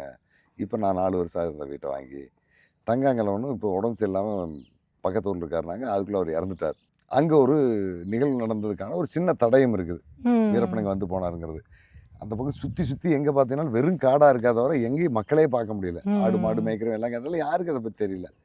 அந்த வீட்டுக்கு போகிற வழியில் இந்த தங்கான் அப்படிங்கிறவருடைய அண்ணன் கந்தன் ஒருத்தர் இருக்கார். அவர் ஒரு வீட்டில் தனியாக படுத்திருந்தார். அவரை போய் பார்த்தோன்னா யார் என்னன்னு பற்றிலாம் கேட்டார். ஓ, நீ தான் வீரப்பனை பார்த்தோன்னா, வீரப்பனுக்கு 1980 தெரியும்னார். என்ன 80 தெரியுமா? ஆமாப்பா, அவன் யானை வேட்டையாடின காலத்துலேயே எனக்கு தெரியும். யானையெல்லாம் வேட்டையாடி கொம்பு கொண்டாந்து வச்சுட்டு தருமபுரிக்கு போவான், வக்கீலை பார்க்க போகிறான், டாக்டர் பார்க்க போகிறவன், போயிட்டு மருந்து மாத்திரை வாங்கிட்டு வருவான், பொருளெல்லாம் வாங்கிட்டு வருவான், தந்தத்தை எடுத்துகிட்டு போவான், துப்பாக்கி வச்சு போவான், மருந்து வாங்கிட்டு வந்து கொடுக்க சொல்லுவான், நான் வாங்கி கொடுப்பேன், பொருளெல்லாம் வாங்கி கொடுப்பேன். 10 பேர் 5 பேர் வருவாங்க, எங்கள் வீட்டில் 2 பேர் படுத்துவாங்க, 4 பேர் வெளியில் போயிட்டு வருவாங்க. எனக்கெல்லாம் அந்த காலத்துலேருந்தே தெரியும். அப்புறம் யானை வேட்டை முடிஞ்சு சந்தனக்கட்டை ஆரம்பிக்கிறதுக்கு முன்னே பணத்துக்கு ரொம்ப நெருக்கடியான ஒரு சூழல் வந்தது. எங்கள் வீட்டுக்கு வந்தவன் என்னென்ன பண்ணிகிட்டு இருக்கீங்கன்னா, நான் அந்த மாதிரி இந்த அஞ்சட்டி காட்டிலேருந்து பெண்ணாகரம் காட்டு முழுக்க ஃபாரஸ்ட் டிபார்ட்மெண்ட்டில் புளியங்காயை எடுத்து உடுக்கிட்டு இருக்கேன்டாண்ணே, ஆனால் என்னையும் கூட சேர்த்திக்கண்ணா. சரி வாடா போகலான்னு 2 பேரும், அவன் ஒரு 10 பேரை கூட்டி வந்தான், நான் ஒரு 10 பேரை கூட்டி போனேன். ஒரு 3 மாதம்லாம் புளியங்காயை எடுக்கணும். ஒரு 8000 ரூபாய்க்கு விற்றா ஆளுக்கு 4000 லாபம் வந்தது. நான் அந்த காலத்துலேருந்தே அவனுக்கு ஃப்ரெண்டு தான், இல்லைங்க வருவான் போவான். கடைசியாக என்னை பார்க்குறதுக்கு இங்கே வந்தவொடனே எங்கள் சின்னாயி பையன் தங்கான் தான் போகணான்ட்டான், அங்கேயே நின்ட்டான். வீரப்பன் கதை இங்கே தான் முடிச்சுதுன்றார். இது அவர் ஒரு பெரிய அந்த கதையெல்லாம் சொல்லி முடித்தார். சரி, அப்புறம் அந்த வீரப்பன் கொல்லப்பட்டதாக சொல்லப்பட்ட அந்த நாள்களில் தான் நடந்தார். அப்படியே அந்த நாள்களெல்லாம் பற்றி கேட்கும்போது, வீரப்பன் கொல்லப்பட்டதாக சொன்ன அன்றைக்கி முத நாள் நைட்டு நாய் வல்லுன்னு பட்டி நாய் இந்த பக்கம் கட்டியிருந்த நாய் கத்துச்சு. சரின்ட்டு நான் எட்டி போய் வெளியில் நின்று பார்த்தேன். ஒன்று கடிச்சு அப்படியே இந்த மேட்டில் நின்று பார்த்தேன். கீழே பள்ளத்தில் ஒரு ட்ரக்கு போச்சு. அந்த நேரத்தில் வந்து இங்கே குடமாங்குளத்து பள்ளம்னு ஒரு பெரிய காடு இருக்குது. அந்த காட்டுக்குள்ளே மாட்டுப்பட்டி போட்டிருப்பாங்க. எரு எடுத்துகிட்டு போகிறதுக்கு ட்ரக் வரும். அது எதாவது போச்சுன்னு நினச்சிட்டு இருந்தேன். கொஞ்சம் நேரம் கழித்து மீண்டும் நாய் கடிச்சு போய் பார்த்தா ஒரு 4-5 பேர் கட்டளை தூக்கிட்டு போனாங்க. இதுதான் நான் பார்த்தேன். ஆனால் வீரப்பன் கதை இங்கே தான் முடிஞ்சுங்கிறாரு. மற்றபடி அவருக்கு எதுவும் பெருசாக தெரியல. சரி, அப்புறம் அடுத்தடுத்த கட்டமாக விசாரிக்கும் போது அதே கந்தனுடைய மகன் ஒருத்தர் பெங்களூரில் இருக்கார், அவனுக்கு ஏதாவது தகவல் தெரிஞ்சா தெரியல, ஒரு வாரம் கழிச்சு போகிறேன், அவரை பார்க்குறேன். ஓ! அப்போ வந்து உங்களோட சேசிங் அடுத்து பெங்களூர்ல கண்டினியூ ஆகுது. ஆமாம், அவர் கந்தனுடைய பையன் பெங்களூரில் இருக்காங்கிறாங்க. பெங்களூர் அவருடைய ஃபோன் நம்பரை வாங்குறேன். ஃபோன் நம்பர் வாங்கி பேசும்போது அடுத்த ஒரு 10 நாள் நான் ஊருக்கு வருவேங்கிறாரு. அந்த 10 நாள் அவர் வரேன்னு சொன்னாலும் நான் போகிறேன். போனோன்னே இந்த காடுகள், இந்த ஏரியாவில் இருக்கிறது, இந்த வாழ்க்கை முறை இதெல்லாம் அப்படி பற்றி பேசிட்டு இந்த மாதிரி வீரப்பன் கேட்கும்போது, வீரப்பன் சுட்டுக் கொல்லப்பட்ட போது நான் பெங்களூரில் தான் இருந்தேங்க. அடுத்த ஒரு 10 நாளுக்கு பிறகு நான் ஊருக்கு வந்திருந்தேன். வரும்போது என்ன நடந்தது என்ன பேசிகிட்டு இருக்கும்போது, எங்கள் சித்தப்பா பையன் கணேசன் ஒருத்தன், நான் இங்கே வீரப்பனை பார்த்தேன்னு சொன்னான். இங்கேக்கடா வீரப்பனை பார்த்தான்னா, இந்த மாதிரி இந்த கோணப்பிரியாமலாம் இருக்குல்ல, அந்த இடத்துல ஒரு கிணத்து மேடு இருக்குது. இந்த கிணத்து மேட்டுக்கிட்ட ஒரு நாள் சாயங்காலம் 5 மணிக்கு உட்காந்துருக்காங்க 4 பேர், பார்த்து பேசியிருக்கான். இவன் வந்து அப்போ ஒரு 12 வயசு 13 வயசு இருக்கு, ஆடு மேய்க்கு போயிட்டு வந்தவன் பார்த்து பேசிட்டு வந்து போயிருக்காங்க. அதுக்கப்புறம் ஒரு வாரம் கழிச்சு தான் வீரப்பன் கொல்லப்பட்டதா பேப்பரில் வந்திருக்கு. நான் வந்திருந்தப்ப என்கிட்ட சொன்னான். கணேசன் எங்க இருக்கான், தேடி பிடிக்கிறேன். கணேசன் வந்து இப்போ கார்பெண்டர் வேலை செஞ்சுட்டு பெண்ணாகரத்தில் கடை வச்சிருக்காங்க. நான் கணேசனுடைய கடைக்கு போகிறேன், கடை பூட்டி இருக்குது. அப்புறம் ஃபோன் நம்பர் கீழே இருந்து எழுதி கூப்பிட்டு, என்ன தம்பி எங்கே இருக்கீங்கன்னு கேட்டேன். ஆனால் நாங்கள் ஒரு 3 நாள் பில்டிங் வேலை நடக்கிறதுக்காக அஞ்சட்டி பக்கம் வந்துட்டோம், அடுத்து ஒரு 4 நாள் கழிச்சு தான் வருவேன். என்ன வேணும் அப்படின்னா, தேக்கு மரத்தில் ஒரு கட்டில் செய்யணும்பா, மரம் வச்சிருக்கேன் அப்படின்னா. இருக்கு, நான் வாங்க, நான் ரெடி பண்ணி தரேன், என்னைக்கு வருவேன் அப்படின்னு சொல்லி பேசிட்டு ஊருக்கு போயிடுறேன். திரும்ப அவன் சொன்ன நாள்லயே வர்றேன். இந்த கட்டத்திலேயே வீரப்பன் உடல்களை போஸ்ட்மார்டம் பண்ண டீம் டாக்டரை சர்ச் பண்ண ஆரம்பிக்கிறேன், அதுல என்ன நடந்திருக்கு அப்படின்ட்டு. ஏன்னா விஷம் வைத்து கொல்லப்பட்டாருங்கிறது உண்மை இல்லைன்னு நம்ம proof ஆயிட்டு அந்த முகத்துல வந்து கண்டிப்பா தெரிஞ்சிருக்கும், எல்லாரோட முகமும் பளீர்னு இருக்கும், அது பொய் அப்படிங்கிறது தெரிஞ்சதுனால இந்த கட்டத்தில் டாக்டர் செந்தில், பாட்டாளி மக்கள் கட்சியினுடைய எம்பியா இருந்தவர் தருமபுரி, அவரு என்னுடைய பத்திரிகை துறை நண்பர் மூலமா அவர் போய் பார்க்குறாரு. அவர் வந்து வீரப்பன் விவகாரத்தில் என்ன நடந்துங்கிறத கண்டுபிடிக்கணுங்கிறது ரொம்ப ஆர்வமா இருக்கவர். அவர்கிட்ட வீரப்பனுடைய போஸ்ட்மார்டம் ரிப்போர்ட்டை கொடுத்தோன்னே அவர் பார்த்துட்டு, இது வழக்கமா எல்லா இடத்துலையும் எழுதுறதுதான் அப்படின்ட்டு, அது எனக்கு தெரியுது சார், கீழே இருக்கிறத பாருங்க அப்படின்னு. கீழே பார்த்துட்டு doctor Vallinayagam, doctor Prabhakaran, doctor Subramaniam, நம்ம அண்ணன் 2 பேரு, சரி சரி சரி, அதுக்கு தான் சார் வந்திருக்கேன்.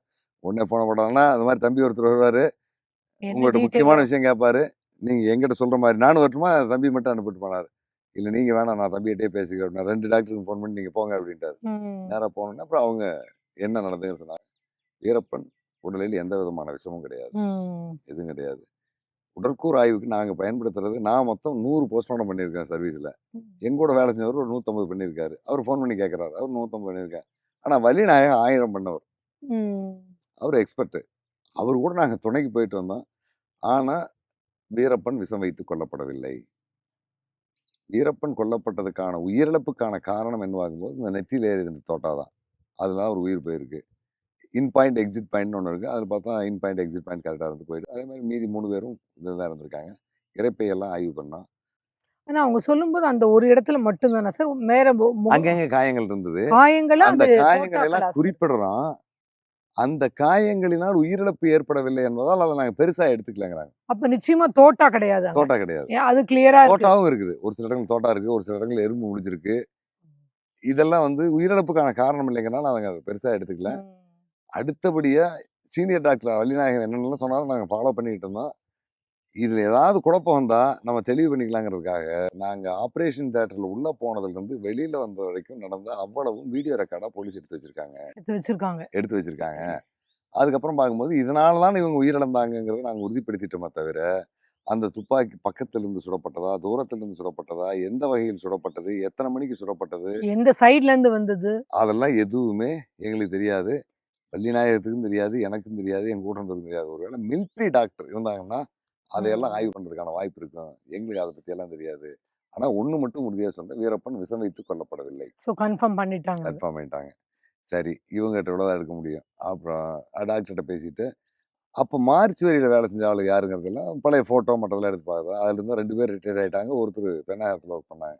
அவங்களெல்லாம் அவங்க அந்த மார்ச் வரியில் வீரப்பன் ஃபோட்டோவெல்லாம் பிரிண்ட் போட்டு ஆளுக்கு 2 காப்பி கொடுத்துட்டு அப்படி போய் ஒரு மாதிரி போய்ட்டு ஒரு டீ சாப்பிட்டு கொஞ்ச நேரம் பேசி முடிச்சுட்டு இந்த பையன் போயிட்டு இருக்கிற அந்த நேரத்தில் மீண்டும் கணேசனை பார்க்குறேன். கணேசனை பார்க்கும்போது கணேசனுக்கு நம்பிக்கை ஊட்டத்தக்க வகையில் அங்கே 2 நண்பர்களை கூட்டிகிட்டு போய், அவங்கள கம்யூனிஸ்ட் தோழர்கள் கூட்டிட்டு போய் எல்லாம் பேச ஆரம்பிச்ச பிறகு அவன் சொல்லிட்டான், எதுவும் கிடையாதுங்க, நாங்கள் வீரப்பனை பார்த்தது உண்மை, ஏன்னா அதை பார்த்தோம், எனக்கு லட்டு கொடுத்தாரு, பூந்தி கொடுத்தாரு, தண்ணி குடித்தோம், குடிச்சிட்டு முடிச்சுட்டு அன்றைக்கி நைட்டு நாங்கள் ஒரு வேலையாக வந்திருக்கோம், நீங்கள் போங்க தம்பினாங்க. நாங்கள் போயிட்டு ஊருக்கு வடக்கு பக்கம் இருந்த ஒரு ஆட்டுப்பட்டியில் பட்டி போட்டு படுத்திருந்தோம்.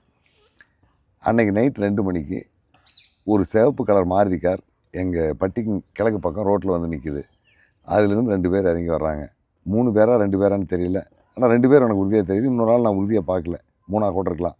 இறங்கி வராங்க. கையில் சாக்கு கட்டு மாதிரி எடுத்துகிட்டு வராங்க. உள்ளே துப்பாக்கி இருக்குது. எடுத்துகிட்டு இந்த வழியாக போனாங்க. டிஷர்ட் தான் போட்டு போனாங்க. வீரப்பன் உட்காந்துருந்த அந்த பகுதிக்கு போனாங்க. திரும்ப ஒரு 2.5 மணி நேரம் கழிச்சு விடிய கால நேரம் போயிட்டாங்க. அதுக்கப்புறம் அந்த கார் வடக்கு பக்கம் போனது திரும்ப வந்து தெற்க போயிட்டுது. இது நடந்த ஒரு வாரத்துக்கு பிறகு நாங்கள் பட்டி வேற ஒரு இடத்துல போட்டு அங்கே படுத்திருந்தோம். அந்த இடத்துல நாங்கள் படுத்திருக்கும் போது திடீர்னு ஆடெல்லாம் மிரண்டு எந்திரிச்சுருந்தது. ஒரு 11 மணிக்கு. என்னடா ஆடெல்லாம் மிரளுது, யாரும் ஆட்டை பிடிக்க வேண்டாம் போல் இருக்குன்ட்டு கல்லை கையில் எடுத்துகிட்டு யாராங்க அப்படின்னு நான் சத்தம் போட்டேன். பேசாதப்பா நாங்கள் எஸ்டிஎஃப் போலீஸ் அப்படின்னாங்க. சரின்ட்டு கல்லை கீழே போட்டு உட்காந்துட்டு ஒரு 10 பேரில் தரையோட தரையாக தவுந்து போனாங்க. போய் ஏறி அந்த கரெக்டில் மேலே உட்காந்துட்டாங்க. விடிய காலம் 4 மணிக்கு கிளம்பி போயிட்டாங்க. இதுதானே எனக்கு தெரியும் அப்படின்னா. சரி, இங்கே ஒரு மூவ்மெண்ட் இருந்திருக்குது அப்படிங்கிறது 100% உறுதியாகுது. இதெல்லாம் யாருமே சம்மந்தம் இல்லாத. கண்டிப்பா. அதுக்கு பிறகு எஸ்டிஎஃப்ல இருந்த ஆட்கள் இதே கட்டத்தில் எங்கெங்கெல்லாம் போகிறோம். நாங்கள் எஸ்டிஎஃப்ல வேலை செஞ்சு எனக்கு தெரிஞ்சவங்க எல்லாம் பார்ப்பேன். கருங்கல்பாளையத்தில் ஒரு தம்பி வேலை செஞ்சுருந்தார். அவர் ஒரு நாள் நாங்கள் பார்க்கும்போது வீரப்பன் தேடுதலில் நீங்கள் ஆப்ரேஷன் போனதெல்லாம் சொன்னால், அவன் நாகப்பா தேடுதல் வேட்டைக்கு போனது, அங்கே அடி வாங்கினது, இதெல்லாம் பல விஷயங்கள் சொன்னான். சொல்லிட்டு வேற எந்த பக்கம் பெண்ணாகரம் பக்கம்லாம் போயிருக்கீங்களா, அங்கேயும் ஒரு நாள் போனேன்னா அப்படின்னா. எங்கங்கும் போது இந்த அதிரடிப்படை வீரர்கள்லாம் ஒரு 40-20 பேர் மேலே ஏறினாங்க. அந்த டீம்ல அவன் போயிருக்கான். அப்போ உங்களுடைய ஆபீஸ் யாருன்னா எஸ்பி சம்பத்குமார், எஸ்ஐ வின்சென்ட் இருந்தாங்க. இவன் அந்த பட்டி போட்டிருந்த பையன் கணேசன் சொன்ன இடத்துல இருந்து பார்த்தா தங்கான் வீடு கீழே தெரியும்.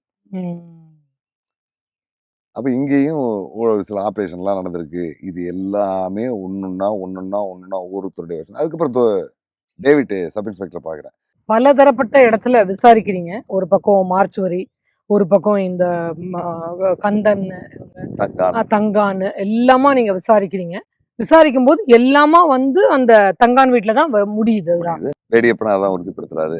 இது எல்லாமே ஒவ்வொரு பக்கம் பாண்டிக்கண்ணன், செந்தில், அதுக்கு பிறகு முத்து, சங்கர், வெங்கடேசன், சுப்பிரமணியம், ராசப்பன், ஐயப்பன், அந்தோணி, இவங்க எல்லாம் எஸ்டிஎஃப்ல இருந்த டீம்.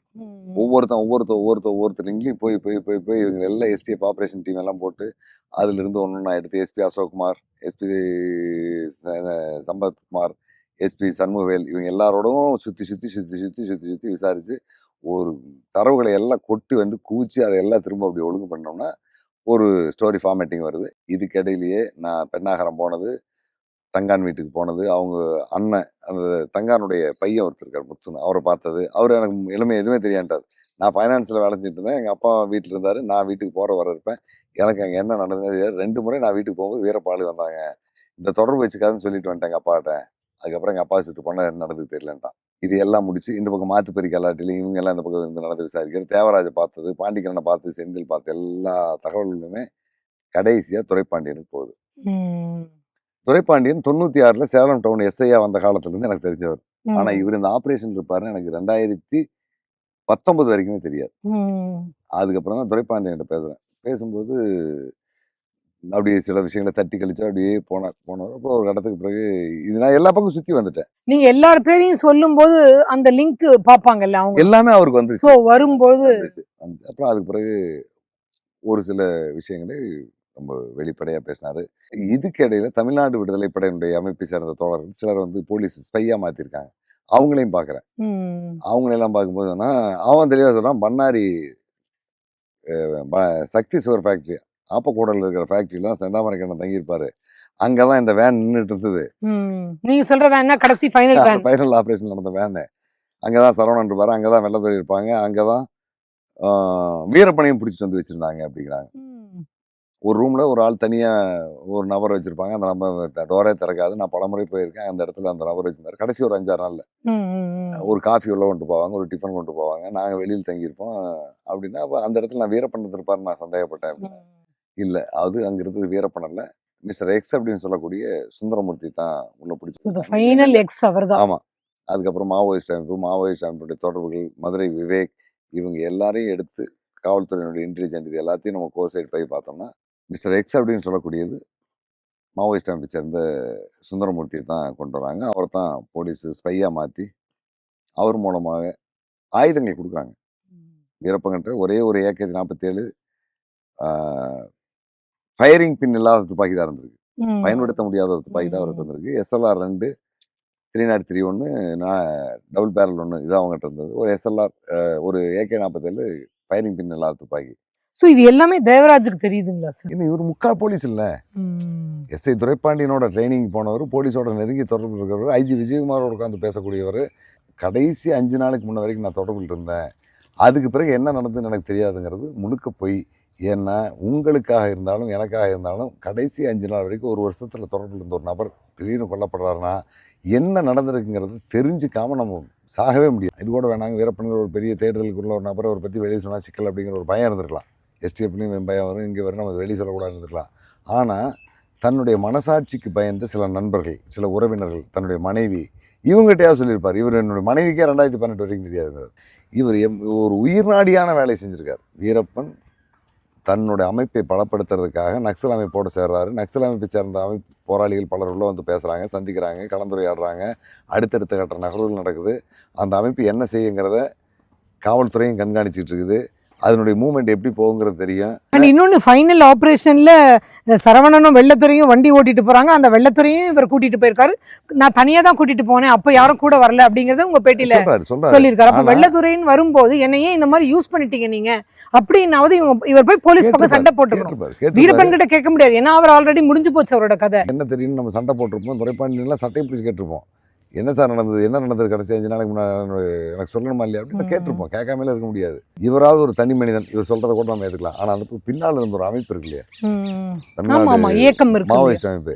இந்த அமைப்பு தங்களுடைய ஆதரவாளராக இருக்கிற ஹரிபாபு மூலமா ஒரு உண்மை அறியும் குழு அமைக்குது. அந்த உண்மை அறியும் குழு தான் இவ்வளவு உண்மைகள் நடந்திருக்கிறது எதையுமே காட்டாம இங்க இருந்த ஒரு பொம்பளை மோர்ற மயக்க மருந்து கலந்து கொடுத்து அதை குடிச்சு வீரப்பன் செத்து போயிட்டான். உடம்ப பாலாறு வழியா தூக்கிட்டு போய் சின்ன காவல் திட்டு மாதிரி உங்களோட வழியா அங்கிருந்து இங்கிருந்த பெண்ணாகரம் கொண்டு வந்து போலீஸ் டிராமா போட்டாங்கன்னு ஒரு கதையை எழுதுறாங்க. வீரப்பனுக்கு விச வைத்து கொள்ற மாதிரி இருந்தா அவர் 1990லயே கொண்டிருக்கலாம். தற்காப்புல அவர் ரொம்ப தெளிவாக. ஆமா, வில்சன் நெல்சன் பார்க்கும்போது கூட சொல்லுவாங்க, முதல்ல யார் சாப்பிடுவாங்க, அடுத்தது யார் சாப்பிடுவாங்க, அதுக்கு அடுத்தது யார் சாப்பிடுவாங்க, அது கடைசியா அவன் வந்தா வீரப்பன் சாப்பிடுவாரு அப்படிங்கிற மாதிரி எல்லாம். 8 ஆண்டுகள் நான் வீரப்பனோட தொடர்பில் இருந்ததில்ல. அதிகபட்சமா நான் வாங்கிட்டு போய் கொடுத்த பொருளை மட்டும், நான் வீட்டுல இருந்து கொண்டு வந்ததை வாங்கிட்டு போய் பொருளோடு மட்டும் சேத்துக்குழி கோவிந்தன், வீரப்பன் எல்லாம் ஒரே நேரத்தில் உட்காந்து சாப்பிட்ருக்காங்க. அதுவும் ராஜகுமார் கடத்தப்பட்டிருந்த நேரத்தில் அவங்க பேச்சுவார்த்தைக்கு வருவாங்க. நான் வெளியிலேருந்து உள்ளே போவேன், அல்லது வெளியில் வந்துட்டு உள்ளே போவேன். இந்த மாதிரியான போகிற நேரத்தில் எனக்கு சாப்பாடு இருக்காது, அவங்களுக்கு சாப்பாடு இருக்காது. நான் கடையிலேயே சாப்பிட்டு அவங்களுக்கு வாங்கிட்டு போய் கொடுப்பேன், உட்காந்து சாப்பிடுவாங்க. அந்த இடத்துல மட்டும் அவர் சோதனையெல்லாம் பண்ணாமல் சாப்பிட்ருக்காரு. அப்போ அவங்க தோழர்கள் 6-7 பேர் இருப்பாங்க. அந்த மாதிரி சூழலில் சாப்பிட்ருக்காரே தவிர, அது தவிர நானும் கிட்டத்தட்ட இந்த 10-12 வருஷமாக பல பேரை சந்தித்து பேசும்போது நீங்கள் கொடுத்து ஏதாவது சாப்பிட்ருக்காரான்னா நம்மளை திருப்பி சாப்பிட வைக்காமல் அவர் சாப்பிட மாட்டார். கிராமத்தில் இருக்கக்கூடிய யதார்த்தமான பண்பு, நீ ஒன்று எடுத்துக்க நான் ஒன்று எடுத்துக்கிறது, அந்த மாதிரி தான் அவர் பழகுவார். சோதனை பண்ணுற மாதிரி அது தெரியாது, ஆனால் அந்த மாதிரி எடுத்துருவார். அடுத்ததான் இன்னொன்று, எவ்வளவு தைரியமான ஆளாக இருந்தாலும் இந்த காட்டுக்குள்ளே வீரப்பன், சேத்துக்குழி கோவிந்தன், சந்திரகவுடா, சேதுமணின்னு 4 ஆயுதம் தரித்த ஆள் இருக்கும்போது விஷத்தை கலந்து கை அப்படி நீட்டிலாம் கொடுத்துட முடியாது. நம்மளையும் தெரியாமல் கை நடுங்கும். நிச்சயமா நடுங்கும், அதெல்லாம் முடியாது, அதுக்கெல்லாம் சாத்தியமே கிடையாது. இவங்க கடைசியாக அந்த மாவோயிஸ்ட் அமைப்பினுடைய தொடர்பாளர்கள் மூலமாக வீரப்பனுக்கு வெடிகுண்டு செயல்படுத்தி காட்டுகின்ற அந்த நேரத்தில் ஒரு குண்டை வெடிக்க வச்சு தான் அதில் காலி பண்ணுறாங்க. அதில் எந்த விதமான மாற்றமும் கிடையாது. இவர் தேவராஜ் சொல்றதுல என்ன ஒரே ஒரு பொய், என்ன ஒரு சிக்கல்னா, அந்த 5 நாளைக்கு முன்னே எனக்கு தொடர்பு இருந்து அதுக்கு பின்ன இல்லைங்கிறது, தன்னை அதிலிருந்து ரிலீஸ் பண்ணிட்டு விடுதலை பெற்று வந்தார். ஆனால் ஆக்சுவலாக உங்களுடைய இது பிரகாரம் அவர் எந்த நாள் வரைக்கும் அங்கே தொடர்பில் இருந்திருக்காரு சார்? கடைசி நாள் 17ஆம் தேதி, அக்டோபர் 17ஆம் தேதி இரவோட அவருடைய சாப்டர் முடிஞ்சிருது. இரவு 8 மணிலேருந்து 9 மணிக்குள்ளாக வீரப்பன் வீழ்த்தப்படுறாரு, அல்லது 9லேருந்து 9 இருக்கலாம், ஒரு 10 மணிக்குள்ளாக. இந்த காவல்துறை ஒரு ஆப்ரேஷனை வெற்றிகரமாக முடிச்சிருக்குன்னா அதில் என்ன நடந்தது, எப்படி நடந்ததுங்கிறத தெரிஞ்சுக்கிற உரிமை ஒவ்வொரு குடிமகனுக்கு இருக்குது. நான் வரி கொடுக்குறேன், இந்த அரசு என்னால் இயங்குது, எனக்கு அதை தெரிஞ்சுக்கிறதுக்கு உரிமை இருக்கிறத அடிப்படையில் தான் எல்லாரும் கேட்குறாங்க, உண்மை சொல்லுங்கன்னு. இந்த அதிகாரிகள் ஒரு உண்மையான கதையை சொல்லிட்டாங்கன்னா இதை ஒட்டுமொத்தமாக முடிஞ்சு போயிடும். இவங்க தங்களை மேலே நின்று காட்டிக்கிறதுக்காக, நான் தான் சாதிச்சேங்கிற காட்டுறதுக்காக வேலை செஞ்சவனை கழட்டி விட்டு இவங்க ஒரு பொய் கதையை இல்ல அப்படி இருக்குமா? இல்லைன்னா அப்ப இருந்த கவர்மெண்ட், ஜெயலலிதா அம்மாவுடைய கவர்மெண்ட்ல இதை முடிச்சுட்டு நீங்க கம்மன் போய்கிட்டே இருங்க, இதை ஒண்ணு நீங்க பெருசா ப்ரோபகண்டா பண்ண வேண்டாம் அப்படின்னு சொல்லி இருந்திருப்பாங்களா? ஏன்னா நான் செந்தாமரை கண்ணன் சாரை பார்க்கும்போது அவர் கொல்லப்பட வேண்டியவர் தானே, எஸ்டிஎஃப் தான் சுட்டாங்கன்றதுல உறுதியா தெரியுது இல்ல. அப்புறம் உங்களுக்கு என்ன, அது அதுல கதையை எதை வேணா A to Z நீங்க என்ன வேணா ஃபில் பண்ணிக்கோ அப்படின்னு சொன்னாங்க. உண்மை நடந்தது என்னங்கிறத தெரிஞ்சிருக்கிற குறுகியமான ஒரு 4-5 பேர் கொண்ட ஒரு வட்டத்துக்குள்ள ஜெயலலிதாவும் ஒருத்தர் வந்திருக்காங்க. அதனால அவங்க உயிரோடு இருக்க வரைக்கும் இவங்க யாரும் இதை பற்றி பேசவே இல்லை. அவங்க செத்ததுக்கு அப்புறம் எதிர்ப்பு நமக்கு எங்கிருந்து வராதுங்கிற முடிவில் தான் இவங்க ஒரு கதையை சொல்கிறாங்க. அந்த கதையிலேயும் முரண்பாடு. செந்தாமரை கண்ணன் அந்த வேன் எப்படி வந்து நின்னுது, எப்படி நடத்தினா, எப்படி சுட்டோங்கிறது சொல்கிறது முரண்பாடாக இருக்குது. அந்த வேன் மேலே தாக்குதல் நடத்தின எஸ்பி ஹுசைன் சொல்லக்கூடியதும் முரண்பாடாக இருக்குது. விஜயகுமார் சொல்கிறது இந்த ரெண்டுலேருந்து முரண்பாடாக இருக்குது. இதில் என்ன பார்த்தீங்கன்னா ஹுசைன் சொல்கிறது ஓரளவுக்கு சரியாக இருக்குது. எங்களுக்கும் விஜயகுமாருக்கும் தெரிஞ்சது நாங்கள் 3வது ஆளுக்கு லீக் பண்ணாமல் பார்த்துப்போம். ஏன்னா 2 பேருக்கு தெரிஞ்சது 3வது வரும்போது அது நியூஸ் ஆகிடும் அப்படின்னு சொல்கிறாங்க. ஸோ இவருக்கு சொல்லப்பட்டது என்னென்னா, இந்த வேன் வரும், நீ கண்டினியூஸாக உங்களுடைய ஷூட்டிங்கை வந்து அவங்க எதிர்த்தாக்குதல் பண்ணாங்கன்னா நீங்கள் பண்ணுங்க அப்படின்னு இருக்காரு. இவர் அலர்ட்டாக இருந்திருக்காரு. இவர் ஸ்னைப்பர் இதை அடிச்சிருக்காரு. ஸோ பல குண்டுகள் போயிருக்கு.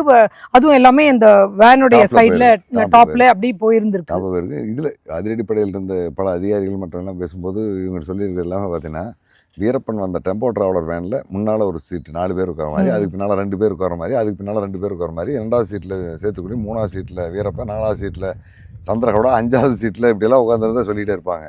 ஆனால் அந்த கட்டத்தில் வந்திருந்த ஒரு ஃபோட்டோவில் எஸ்பி பொன்மாணிக்கவேல் அந்த வேனுக்குள்ள உட்காந்து இன்வெஸ்டிகேஷன் பண்ணிட்டு இருக்காரு. அந்த இதே வேன்ல உட்காந்து இன்வெஸ்டிகேஷன் பண்ணிட்டு ரிப்போர்ட் எழுதிட்டு இருக்காரு. அது அவரு தான். அது எனக்கு அவர் சேலம் எஸ்பியாவே இருக்கும்போது சொன்னார். அந்த வேன்ல ஒண்ணுக்கு பின்னால ஒண்ணு இருக்கு எல்லாம் கிடையாதுங்க. முன்னால ஒரு சீட் 4 பேர் உட்கார சீட் இருக்கு. அதுக்கு பின்னால ஆம்புலன்ஸ்ல ஸ்ட்ரெச்சர் வைக்கிறதுக்கு வச்சிருப்பாங்க இல்லைங்களா, அந்த மாதிரி 2 சீட் இருக்கு, அவ்வளவுதான். அந்த வேன் அதிரடிப்படையில் எதுக்காக வந்தது என்ன அப்படின்னு பார்க்கும்போது 99 2000 2001 காலகட்டத்தில் எஸ்டிஎஃப்னுடைய சீஃபாக இருந்தவர் பாலச்சந்தர், கிட்டத்தட்ட 6 அடி உயரம் இருக்கக்கூடிய மனிதர். அந்த காலகட்டங்களில் சுமோ மட்டும்தான் காவல்துறைக்கு அனுமதிக்கப்பட்ட உயரமான வாகனம். அது ஒன்று தான். அதை விட்டு அம்பாஸ்டர் தான். அம்பாஸ்டர் காரில் அவரால் உட்கார முடியாது, உட்கார முடியாது. அவர் ட்ராவல் பண்ணுறதுக்கு வசதியாக ஒரு வேன் வேணுங்கிறாங்க. அப்போ புதுக்கோட்டை மாவட்டத்தில் டெம்போ ட்ராவலர் வேன் வந்தது. ஒரு வண்டி எக்ஸ்ட்ரா இருக்குது பயன்பாட்டுக்கு, வேறு ஸ்டேஷனுக்கு மற்றதுக்கெலாம் அனுப்பணும் போகணும். அந்த வண்டிக்கு எடுத்துகிட்டு வந்துடுறாங்க, எஸ்டிஎஃப் டியூட்டிக்கு எடுத்துகிட்டு வந்துருக்காங்க. அந்த வண்டி தான் வச்சுருக்காங்க. தமிழ்நாடு அதிரடிப்படை, கர்நாடக அதிரடிப்படை யாருமே 2004 வீரப்பன் ஆப்ரேஷன் முடிய வரைக்கும் அவங்களுடைய வாகனத்துக்கு கவர்மெண்ட் நம்பர் எழுதுனதில்லை, கவர்மெண்ட்டுடைய போலீஸ் வெஹிக்கிள்னு எழுதுனதில்லை. மங்களூர் கணேஷ் பீடி, விநாயகா ட்ராவல்ஸு, எக்காலக்ஸு, சத்தியமங்கலத்தில் இருக்கக்கூடிய அலீம்பீடி, இந்த மாதிரி கம்பெனியினுடைய பெயர்களை எழுதி அதில் தான் ஓட்டிகிட்டு இருப்பாங்க. ஏன்னா வீரப்பன் போலீஸ் வண்டி தெரிஞ்சால் சுட்டுவாருங்கனால அந்த அடிப்படையில் இந்த வண்டிக்கு ஹாஸ்பிட்டல் பேர் எழுதி ஓட்டிகிட்டு இருக்காங்க, ஆம்புலன்ஸ் பேரில் ஓட்டிகிட்டு இருக்காங்க. இது பிரத்யேகமாக உருவாக்கப்பட்டதும் இல்லை, உள்ள கேமரா வைக்கப்பட்டதும் இல்லை. அதுல தாய்லாந்துல இருந்து ஏதோ ஒரு கேமரா ஒரு வெண்ணாயும் கிடையாது. அதெல்லாம் பின்னாடி இதெல்லாம் இவங்க வந்து இந்த வேனை உருவாக்குறதுக்கு 1 வாரத்துக்கு முன்னே திட்டம் போட்டதும் கிடையாது. மிஸ்டர் எக்ஸ் அவரை சிலோனுக்கு கொண்டுட்டு போகிறேன்னு சொல்றதும் கிடையாது. கொளத்தூர் மணியண்ணன் மூலமாக பிரபாகரனோட நேரடியாக பேசியும் பிரபாகரன் வீரப்பனோட தொடர்பு எங்களுக்கு வேணாம், வீரப்பன் கொடுக்குற பணமும் வேண்டான்னு சொல்லி மணியண்ணோட சொல்லி மணியண்ணன் அதை வந்து இங்கே சொல்லிட்டு போயிடுறாரு. அதுக்கு பிறகு பிரபாகரனை சந்திக்கிறதுக்கு இலங்கைக்கு ஒரு தப்பிச்சு போகிறேன்னு சொன்னாலும் என்ன பைத்தியக்காரனா? அதை விட முக்கியமான இன்னொரு விஷயம் என்னன்னா, வீரப்பனுக்கு இந்த காட்டுக்குள்ள இருந்து 100 அடி வெளியில் வரனாவே வரமாட்டார். வந்தா என்ன போலீஸ் பிடிச்சிருவாங்கிறது தெரியும். 10 நிமிஷம் நான் வெளியில் போனா என்ன பிடிச்சிருவாங்க பாரு. அதே மாதிரி அவருடைய ஆளுங்க பல பேர் போய் மாட்டிருக்காங்க. முத்துலட்சுமியோ இல்ல வித்யாராணியோ எங்களுக்கு வந்து எங்களுக்கு கிளியரா சொல்லுங்க, நீங்க மர்மத்தை எங்களுக்கு வந்து விடுவீங்க. ஏன்னா ஒவ்வொருத்தரும் எங்க அப்பாவை பத்தி பேசிட்டு இருக்கிறத பார்த்தா எங்களுக்கு மனசு வருத்தமா இருக்கு. ஸோ நீங்க வெட்ட வெளிச்சமா பண்ணுங்க அப்படின்னு சொன்னா இவங்க சொல்லிதானே சார். இல்ல, அவங்களுக்கு அந்த அடிப்படை புரிதல்லாம் ஒன்றும் இருக்கிற மாதிரி தெரியலைங்க. அவங்களுடைய நோக்கம் தங்களுடைய அப்பா எப்படி இறந்தார் அதை பற்றி உண்மையை தெரிஞ்சுக்கணுங்கிறதுல ஒரு துளியோட கிடையாது. அவங்களுடைய நோக்கம் வேறு மாதிரி தான் இருக்குது. அதை நோக்கி தான் அவங்க போயிட்டுருக்காங்க. அவங்களுக்கு அந்த ஆர்வம் கிடையாது. சமூக அக்கறை உள்ள சாதாரண குடிமகனாக இருக்கிற பலர் தான் இதை பற்றி நாங்கள் முழுமையாக தெரிஞ்சுக்கணும் அப்படின்னு நினைக்கிறாங்க. அதுக்கான தேடுதலோடு தான் அவங்க போயிட்டுருக்காங்க. ஆனால் முழுக்க இந்த ஆப்ரேஷனுடைய மையமாக இருந்து இதை வீழ்த்தினதில் துரைப்பாண்டியன், பாண்டிக்கண்ணன், அவரோட சேர்ந்துருக்கிற அந்த இப்போ தேவராஜுக்கு ஏதாவது கொடுத்துருக்காங்களா? தேவராஜுக்கு தமிழ்நாடு அதிரடிப்படை அல்வா தான் கொடுத்துருக்காங்க. வேற ஒன்றும் கொடுக்கல. எனக்கு தெரிய துரைப்பாண்டியன் கொளத்தூர் ஸ்டேஷன் எஸ்ஐயாக இருந்து இங்கேருந்து எஸ்டிஎஃப்லேருந்து ப்ரொமோஷன் கிடச்சி ரிலீவ் ஆகி வெளியில் போகும்போது 37,000 ரூபாய்க்கு வாங்கின ஒரு மோட்டார் சைக்கிளை 26,000 ரூபாய்க்கு விற்கிறார். விற்று 16,000 ரூபா பணத்தை தேவராஜ் கொடுத்து அவர் 10,000 ரூபா எடுத்துகிட்டு இங்கேருந்து பாத்திரத்தை பட்டிட்டு சென்னைக்கு போகிறார். அதிலிருந்து இன்றைக்கி வரைக்கும் தேவராஜுக்கு என்னவோ அவரால் முடிஞ்ச சில உதவிகளை செஞ்சுருக்காரு. அவருடைய குழந்தைகள் வந்து உடல்நிலை சரியில்லாமல் இறந்து போயிட்டு அந்த சிகிச்சைக்காக விஜயகுமாருக்கு ஒரு தகவல் சொல்கிறார். ஒரு 10,000 ரூபா அவருடைய அக்கௌண்ட்லேருந்து அனுப்பிவிட்டு அப்போ சென்னையினுடைய ஜாயின்ட் கமிஷனர் இருந்த சாரங்கனுக்கு சொல்கிறாரு, அவர் 27,000 ரூபா அனுப்பிவிடுறாரு. இவருடைய அக்கௌண்ட்டுக்கு அனுப்பிவிட்டுருக்கார். இதுதான் அவர் பண்ண உதவி. தமிழ்நாடு அதிரடிப்படையில் வீரப்பன் தேடுதல் தொடர்பாக ஒரு 3 பக்கம் 4 பக்கம் பேப்பரை தவிர ஒன்றுமே கிடையாது. எல்லாமே விஜயகுமார் இருக்கும்போதே எடுத்துகிட்டு போயிட்டாருங்கிறாங்க. தமிழ்நாடு அதிரடிப்படை என்னைக்கு ஆரம்பிச்சது, யாரெல்லாம் ஆஃபீஸராக இருந்தாங்க, அவங்க எவ்வளோ நாள் ஒர்க் பண்ணாங்க அப்படிங்கிற தரவுகள் கூட எஸ்டிஎஃப்னுடைய ஹெட் ஆஃபீஸில் இல்லை சத்தியமங்கலத்தில். இந்த கண்டிஷனில் அது இருக்காங்க. ஆனால் கர்நாடக அதிரடிப்படை எஸ்டிஎஃப்னுடைய ஒவ்வொரு நகர்வுகளையும் ஆவணப்படுத்தி வச்சுருக்காங்க. ரெக்கார்டிங்லாம் வச்சுருக்காங்க. எந்தெந்த ஆப்ரேஷன் யார் கலந்துக்கிட்டாங்க, யார் தகவல் கொடுத்தாங்க. தமிழ்நாடு காவல்துறை சர்வதேச அளவில் இருக்கக்கூடிய ஸ்காட்லாண்டு யாருக்கு அடுத்தபடியாக, இன்னும் சொல்ல போனால் ஸ்காட்லாண்டு யாருக்கும் அட்வான்ஸாக கூட சில வேலைகள் செஞ்சுருக்காங்க. அப்படிப்பட்ட ஒரு டிபார்ட்மெண்ட் எந்த தரவுகளுமே தங்க இல்லாமல், எதை பற்றியும் வெளிப்படையாக சொல்லாமல், வீரப்பன் தேடுதல் வேட்டையில் பாதிக்கப்பட்டவங்களுக்கான நஷ்டீட்டை கொடுன்னு சதாசிவா கமிஷன் சொல்லியிருக்குங்கிறதெல்லாம் இருக்கிறத விட, எங்களுடைய சோர்ஸுகளுக்கு நாங்கள் இவ்வளோ கொடுத்தோம் அப்படிங்கிற வெளிப்படையான தரவுகள் எதுவுமே எங்கள்கிட்ட கிடையாது. ஆனால் கர்நாடகா வெறும் 250 ரூபாயிலிருந்து 17 லட்ச ரூபா வரைக்கும் யாராருக்கெல்லாம் ரிவார்டு கொடுத்தாங்க. இன்ஃபார்மர் கொடுத்ததெல்லாம் கூட அவங்க எழுதி வச்சிருக்காங்க. எல்லாமே பரிசல் ஓட்டிட்டு போனவங்களுக்கு கூட 2000 ரூபாய் கொடுத்துருக்காங்க. அந்த மாதிரி கொடுத்துருக்காங்க. இப்போ எம்என் அப்படிங்கிற அந்த தேவராஜ் நான் தான் கடைசி 5 நாள் வரைக்கும் தொடர்பு இருந்தேங்கிறது அவரே சொன்னாலும் கூட காவல்துறை அதை ஒத்துக்குமான்னு தெரியல. ஆனால் காவல்துறையில் விஜயகுமாரனுடைய நூலில் சொல்கிறார் 17ஆம் தேதி வரைக்கும் அவர் தொடர்பில் இருந்தார். சொல்கிறார். 18ஆம் தேதி எங்களுடைய மிஸ்டர் எக்ஸ் அனுப்பின நபர் தான் நான் அப்படின்னு சொல்லி வெள்ளத்தோரம் தான் போய் வேனில் ஏற்றி கூப்பிட்டு வந்தான்னு சொல்கிறார்.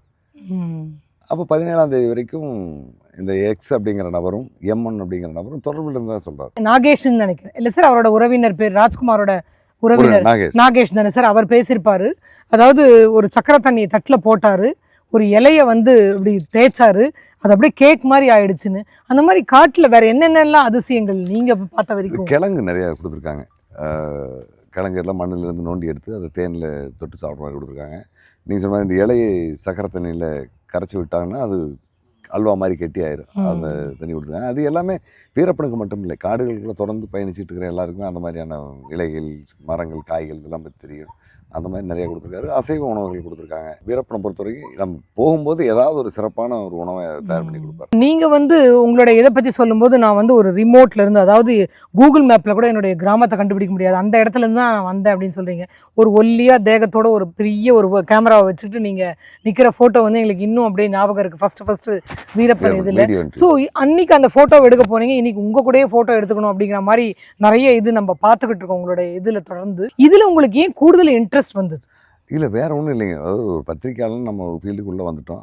இதில் 10ஓடு 11 இருக்கக்கூடாது, அதில் நம்ம ஒரு தனி அடையாளத்தோடு இருக்கணும் அப்படிங்கிற அந்த எண்ணம் இருந்தது. அடுத்தது இந்த வீரப்பன் விவகாரத்தை வேறு யாரும் எடுத்து செய்கிறதுக்கான வாய்ப்பு குறைவு. எனக்கு அதுக்கான வாய்ப்புகள் அதிகமாக இருந்தது. அதனால் இதை செய்யணும். இது எல்லை எங்கே போகும், இது ஃபெயிலியர் ஆகுமா, சக்ஸஸ் ஆகுமா, இதெல்லாம் வெளியில் வருமோ அப்படிங்கிறத கூட இப்போ தேவராஜ் ஒரு நெருக்கத்தில் ஏதோ ஒரு சூழலில் என்கிட்ட கூப்பிட்டு 5 நாள் வரைக்கும் நான் தொடர்பு இருந்து உண்மைன்னு அவனே சொல்லலைன்னா அதை ப்ரூவ் பண்ணுறதுக்கு வேறு எவிடன்ஸ் என்கிட்ட எதுவுமே கிடையாது. மற்றது எல்லாமே தரவுகள் அடிப்படையில் நம்ம இணைச்சு கொண்டு வந்ததான்.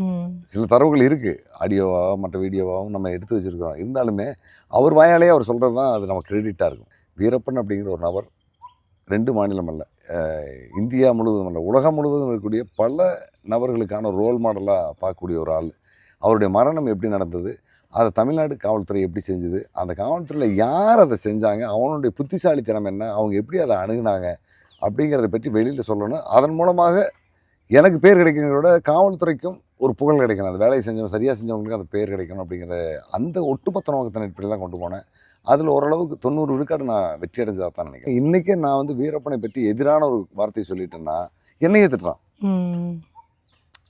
அந்த அளவுக்கு அவர் மேலே அதீதமான ஈடுபாடு உள்ளவங்க இருக்காங்க. முரட்டு பக்தர்னு சொல்லுவாங்களே, அந்த மாதிரி ஆள் இருக்காங்க. அதை சமூக கண்ணோட்டத்தோட பார்க்குறவங்களும் இருக்காங்க. வீரப்பன் அப்படிங்கிற வந்து ஒரு எக்ஸென்ட்ரிக்கு இல்லைன்னா ஒரு பைப்போலார். ஏன்னா நல்ல மாதிரியும் நடந்துக்கிறாரு, அவருக்கு வேணும்போது அவருக்கு ஏதாவது ஒன்று இல்லைன்னா உடனே வந்து ஒரு சுற்றுறது. நீங்களே கூட சொல்லியிருப்பீங்க, துண்டு துண்டமாக போட்டு மீனுக்கு போடுறாங்க. யாருடைய நாலேஜுக்குமே இந்த மாதிரியானது கொடுமையான கொலைகள்லாம் நம்ம கேள்விப்பட்டிருக்க முடியாது. அவ்வளோ கொடூரமான கொலைகள்லாம் செஞ்சவர் தான். ஆனால் அதுக்கு பின்னால் ஒரு சில காரணங்கள் இருக்குது. இவரை கொல்வதற்காக அவங்க திட்டம் போடுறாங்க, அவரை கொல்றதுக்கு ஒரு திட்டம் போடுறாரு, அந்த மாதிரி போயிட்டுது. அந்த மாதிரியான ஒரு சந்தேகமும் ஒரு சூழ்நிலைக்கும் நான் போயிருந்தேன், எனக்கு அதுதான் நடந்திருக்கும். நீங்கள் எப்படி தைரியமாக போனீங்க? என்னை பொறுத்த வரைக்கும் அன்னையிலிருந்து இன்னைக்கு வரைக்கும் நான் ஒரு நடுநிலையானவனாகவே நின்றுவேன். நீங்கள் செய்கிறது சரின்னா சரி, தப்புன்னா தப்பு. அதில் இதுக்கு நான் உதவி செய்வேன், இதுக்கு நான் உதவி செய்ய மாட்டேங்கிறது ரொம்ப வெளிப்படையாக சொல்லிடுவேன். அதே மாதிரி எதிரில் இருக்கிறவன் யார், அவன் எவ்வளோ பலமானவன், அவன் என்ன மாதிரி வேலை செஞ்சுட்ருக்கான், அது எவ்வளோ பெரிய ஆபத்தை உருவாக்கும், நீங்கள் செய்கிறதுனுடைய பின்விளைவு எப்படி இருக்கிறத உடனே சொல்ல மாட்டேன். ஒவ்வொரு கட்டமாக சொல்லுவேன். அல்லது வேற ஒருத்தர் சொன்னாங்கங்கிற பாணியில் நான் அதை சொல்ல. நீங்கள் சொல்லியிருக்கீங்களா சார் அவர்கிட்ட? ரொம்ப அதிகமாக இருக்குது, நீங்கள் எப்படி செஞ்சீங்கன்னா எனக்கு வெறி அந்தளவுக்கு வந்துருச்சு பாரு. அந்தளவுக்கு ஒரு ஆள் மனதில் இருந்த அந்த வேகத்தை உருவாக்குனது அது நான் கண் முன்னாலே பார்த்துருக்கேன். பேசிகிட்டு இருக்கும்போது ஒரு சில காவல்துறை அதிகாரிகளுடைய பேரை சொன்னாவே அப்படி கையால் அப்படி முறுக்கேறிடும். துப்பாக்கி தூக்கி குத்துவார், பெட்ஷீட்டை தூக்கி வீசுவார், கிழிப்பார். ஆஃப் பண்ண வீடியோவை நம்ம அடுத்து பேசுவோம் பாரு, உடனே யூரின் போயிட்டு அங்கே போயிட்டு வந்துட்டு கல்ல 4 குத்து குத்திட்டு ஒரு டீயை குடிச்சதுக்கப்புறம் கொஞ்சம் அமைதியாயிருவார். கனிவு. அந்த மாதிரி அந்த மூர்க்கம் தான் அவர் வந்து இவ்வளவு கொலைகள் செய்யறதுக்கு காரணமாயிடுச்சு. அந்த செகண்ட்ல அவருக்கு அட்வைஸ் பண்றதுக்கு யாரும் யார் பக்கத்துல இல்ல. யார் இல்லை. அந்த மூர்க்கம் அவரை கொண்டு போயிட்டுது. அந்த மாதிரி ஒரு சூழ்நிலைக்குள்ள நம்ம போயிடக்கூடாதுன்னு நான் தெளிவாக இருப்பேன். ம். இன்னொன்று, எந்த தொடர்பாக இருந்தாலும் எந்த வேலையை செய்கிறதா இருந்தாலும் ஒருத்தருக்கு முன்கூட்டி அவர் இன்னொருத்தர்கிட்ட விசாரிச்சு தெரிஞ்சுக்கணும்னு நம்ம சொல்லிட்டோம்னா நமக்கு பாதுகாப்பு. ம். அதை நான் தெளிவாக சொல்லிடுவேன். இந்த ம். மாதிரியான சிக்கல் இருக்குது, இந்த மாதிரியான சூழல் இருக்குது, இது இப்படி போனால் இப்படி வரும், இப்படி போனால் இப்படி வரும், இதில் நீங்கள் முடிவு இதை பண்ணிக்க கேட்டுப்பாரா? கேட்டுக்குவார். அதில் ரொம்ப தெளிவாக கேட்டுக்குவார். அதில் எந்த விதமான சந்தேகம் முடியாது, அந்த மாதிரி கேட்டுக்குவார். அதனால தான் நான் ஒரு 8 வருஷம் அவரோட பேலன்ஸ் பண்ண முடியுது. ம். பேலன்ஸ் பண்ண முடிஞ்சு கடைசி அந்த 3 வருஷங்களுமே எனக்கு அவர் தொடர்பு வரமாட்டாருன்னு எனக்கு தெரியும் பெரிய அளவில். ஏன்னா என் மேலே கணக்கு போடப்பட்டு நான் கைது செய்யப்பட்டேன். கைது செய்யப்பட்டது கூட நான் கண்டிஷன் பெயில், எனக்கு 10 வருஷம் கண்டிஷன் பெயில் இருந்தாங்க.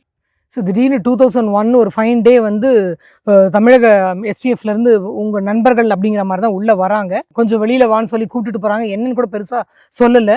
கூட்டிட்டு போயிட்டு அப்படியே உங்க மேல ஒரு கேஸ் பதிவாகுது. கிட்டத்தட்ட 1 வருஷம் நீங்க ஜெயில்ல இருக்கீங்க. உங்க ஃபேமிலிக்கு வந்து என்னத்துக்கு கூட்டிட்டு போனாங்க, எதுக்கு போனாங்க, போனவங்க திரும்பி வரலையே அப்படிங்கிற வந்து பயங்கரமான ட்ராமால இருந்திருக்கும். தமிழ்நாடு காவல்துறையில் இந்த Q branch inspector, Q பிரான்ச்சினுடைய DSP முத்துசாமின்னு ஒருத்தருடைய பேரை சொல்லி தான் ஒருத்தர் வந்து என்கிட்ட அறிமுகம் மாறார்.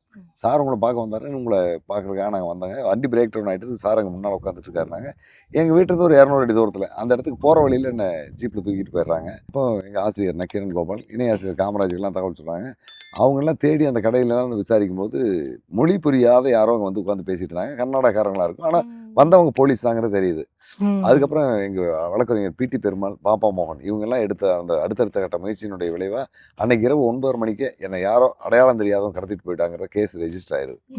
இந்த சிக்கல் வந்ததுக்கு பிறகு கர்நாடக போலீஸ் அந்த இரவே என்னை கைது பண்ணதான் கணக்கு காட்டி அடுத்த நாள் ஒரு 36 மணி நேரத்துக்கு பிறகு நீதிமன்றத்துக்கு கொண்டு போயிடுறாங்க. நீதிமன்றத்துக்கு கொண்டு போகும்போது மேலே சாதாரண வழக்கு தான். அதுக்கப்புறம் வீரப்பனுக்கு ஆயுதம் வாங்கி கொடுத்தது, வெடிமருந்து கொண்டு போய் கொடுத்தது, துப்பாக்கி எடுத்துகிட்டு போய் ஒடிச்சு வச்சதை நான் பார்த்தது, இந்த மாதிரி தடா உள்ளிட்ட மொத்தம் 8 வழக்கில் மேலே போட்டுறாங்க. போட்டு அப்பவும் விஜயகுமார் உள்ளிட்ட அதிகாரிகள் வந்து பேசுகிறாங்க.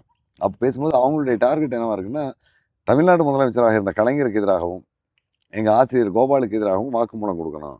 கொடுத்தீங்கன்னா நான் உங்களுக்கு எல்லா உதவியும் பண்ணுறேன், உன்னை மேலே கேஸை போட மாட்டேன், பெயிலில் விட்டுறேன், உன்னை கர்நாடகாவில் பாதுகாப்பான இடத்துக்கு கொண்டு தங்க வைக்கிறேன், உனக்கு எவ்வளோ தரலாம் அவ்வளோ தரலாம் பேசுகிறேன். நான் அதெல்லாம் செய்ய முடியாதுங்கிற முடியாதுங்கும் போது நீ தொடர்ந்து சிறையிலேயே இருக்கிற மாதிரி இருக்குது, இன்னொரு 10 வருஷம் நீ ஜெயிலில் இருக்கிறதுக்கான வாய்ப்புகள் இருக்குது, உண்மையில நான் கேஸு போட்டுகிட்டே இருப்பாங்கிறாங்க.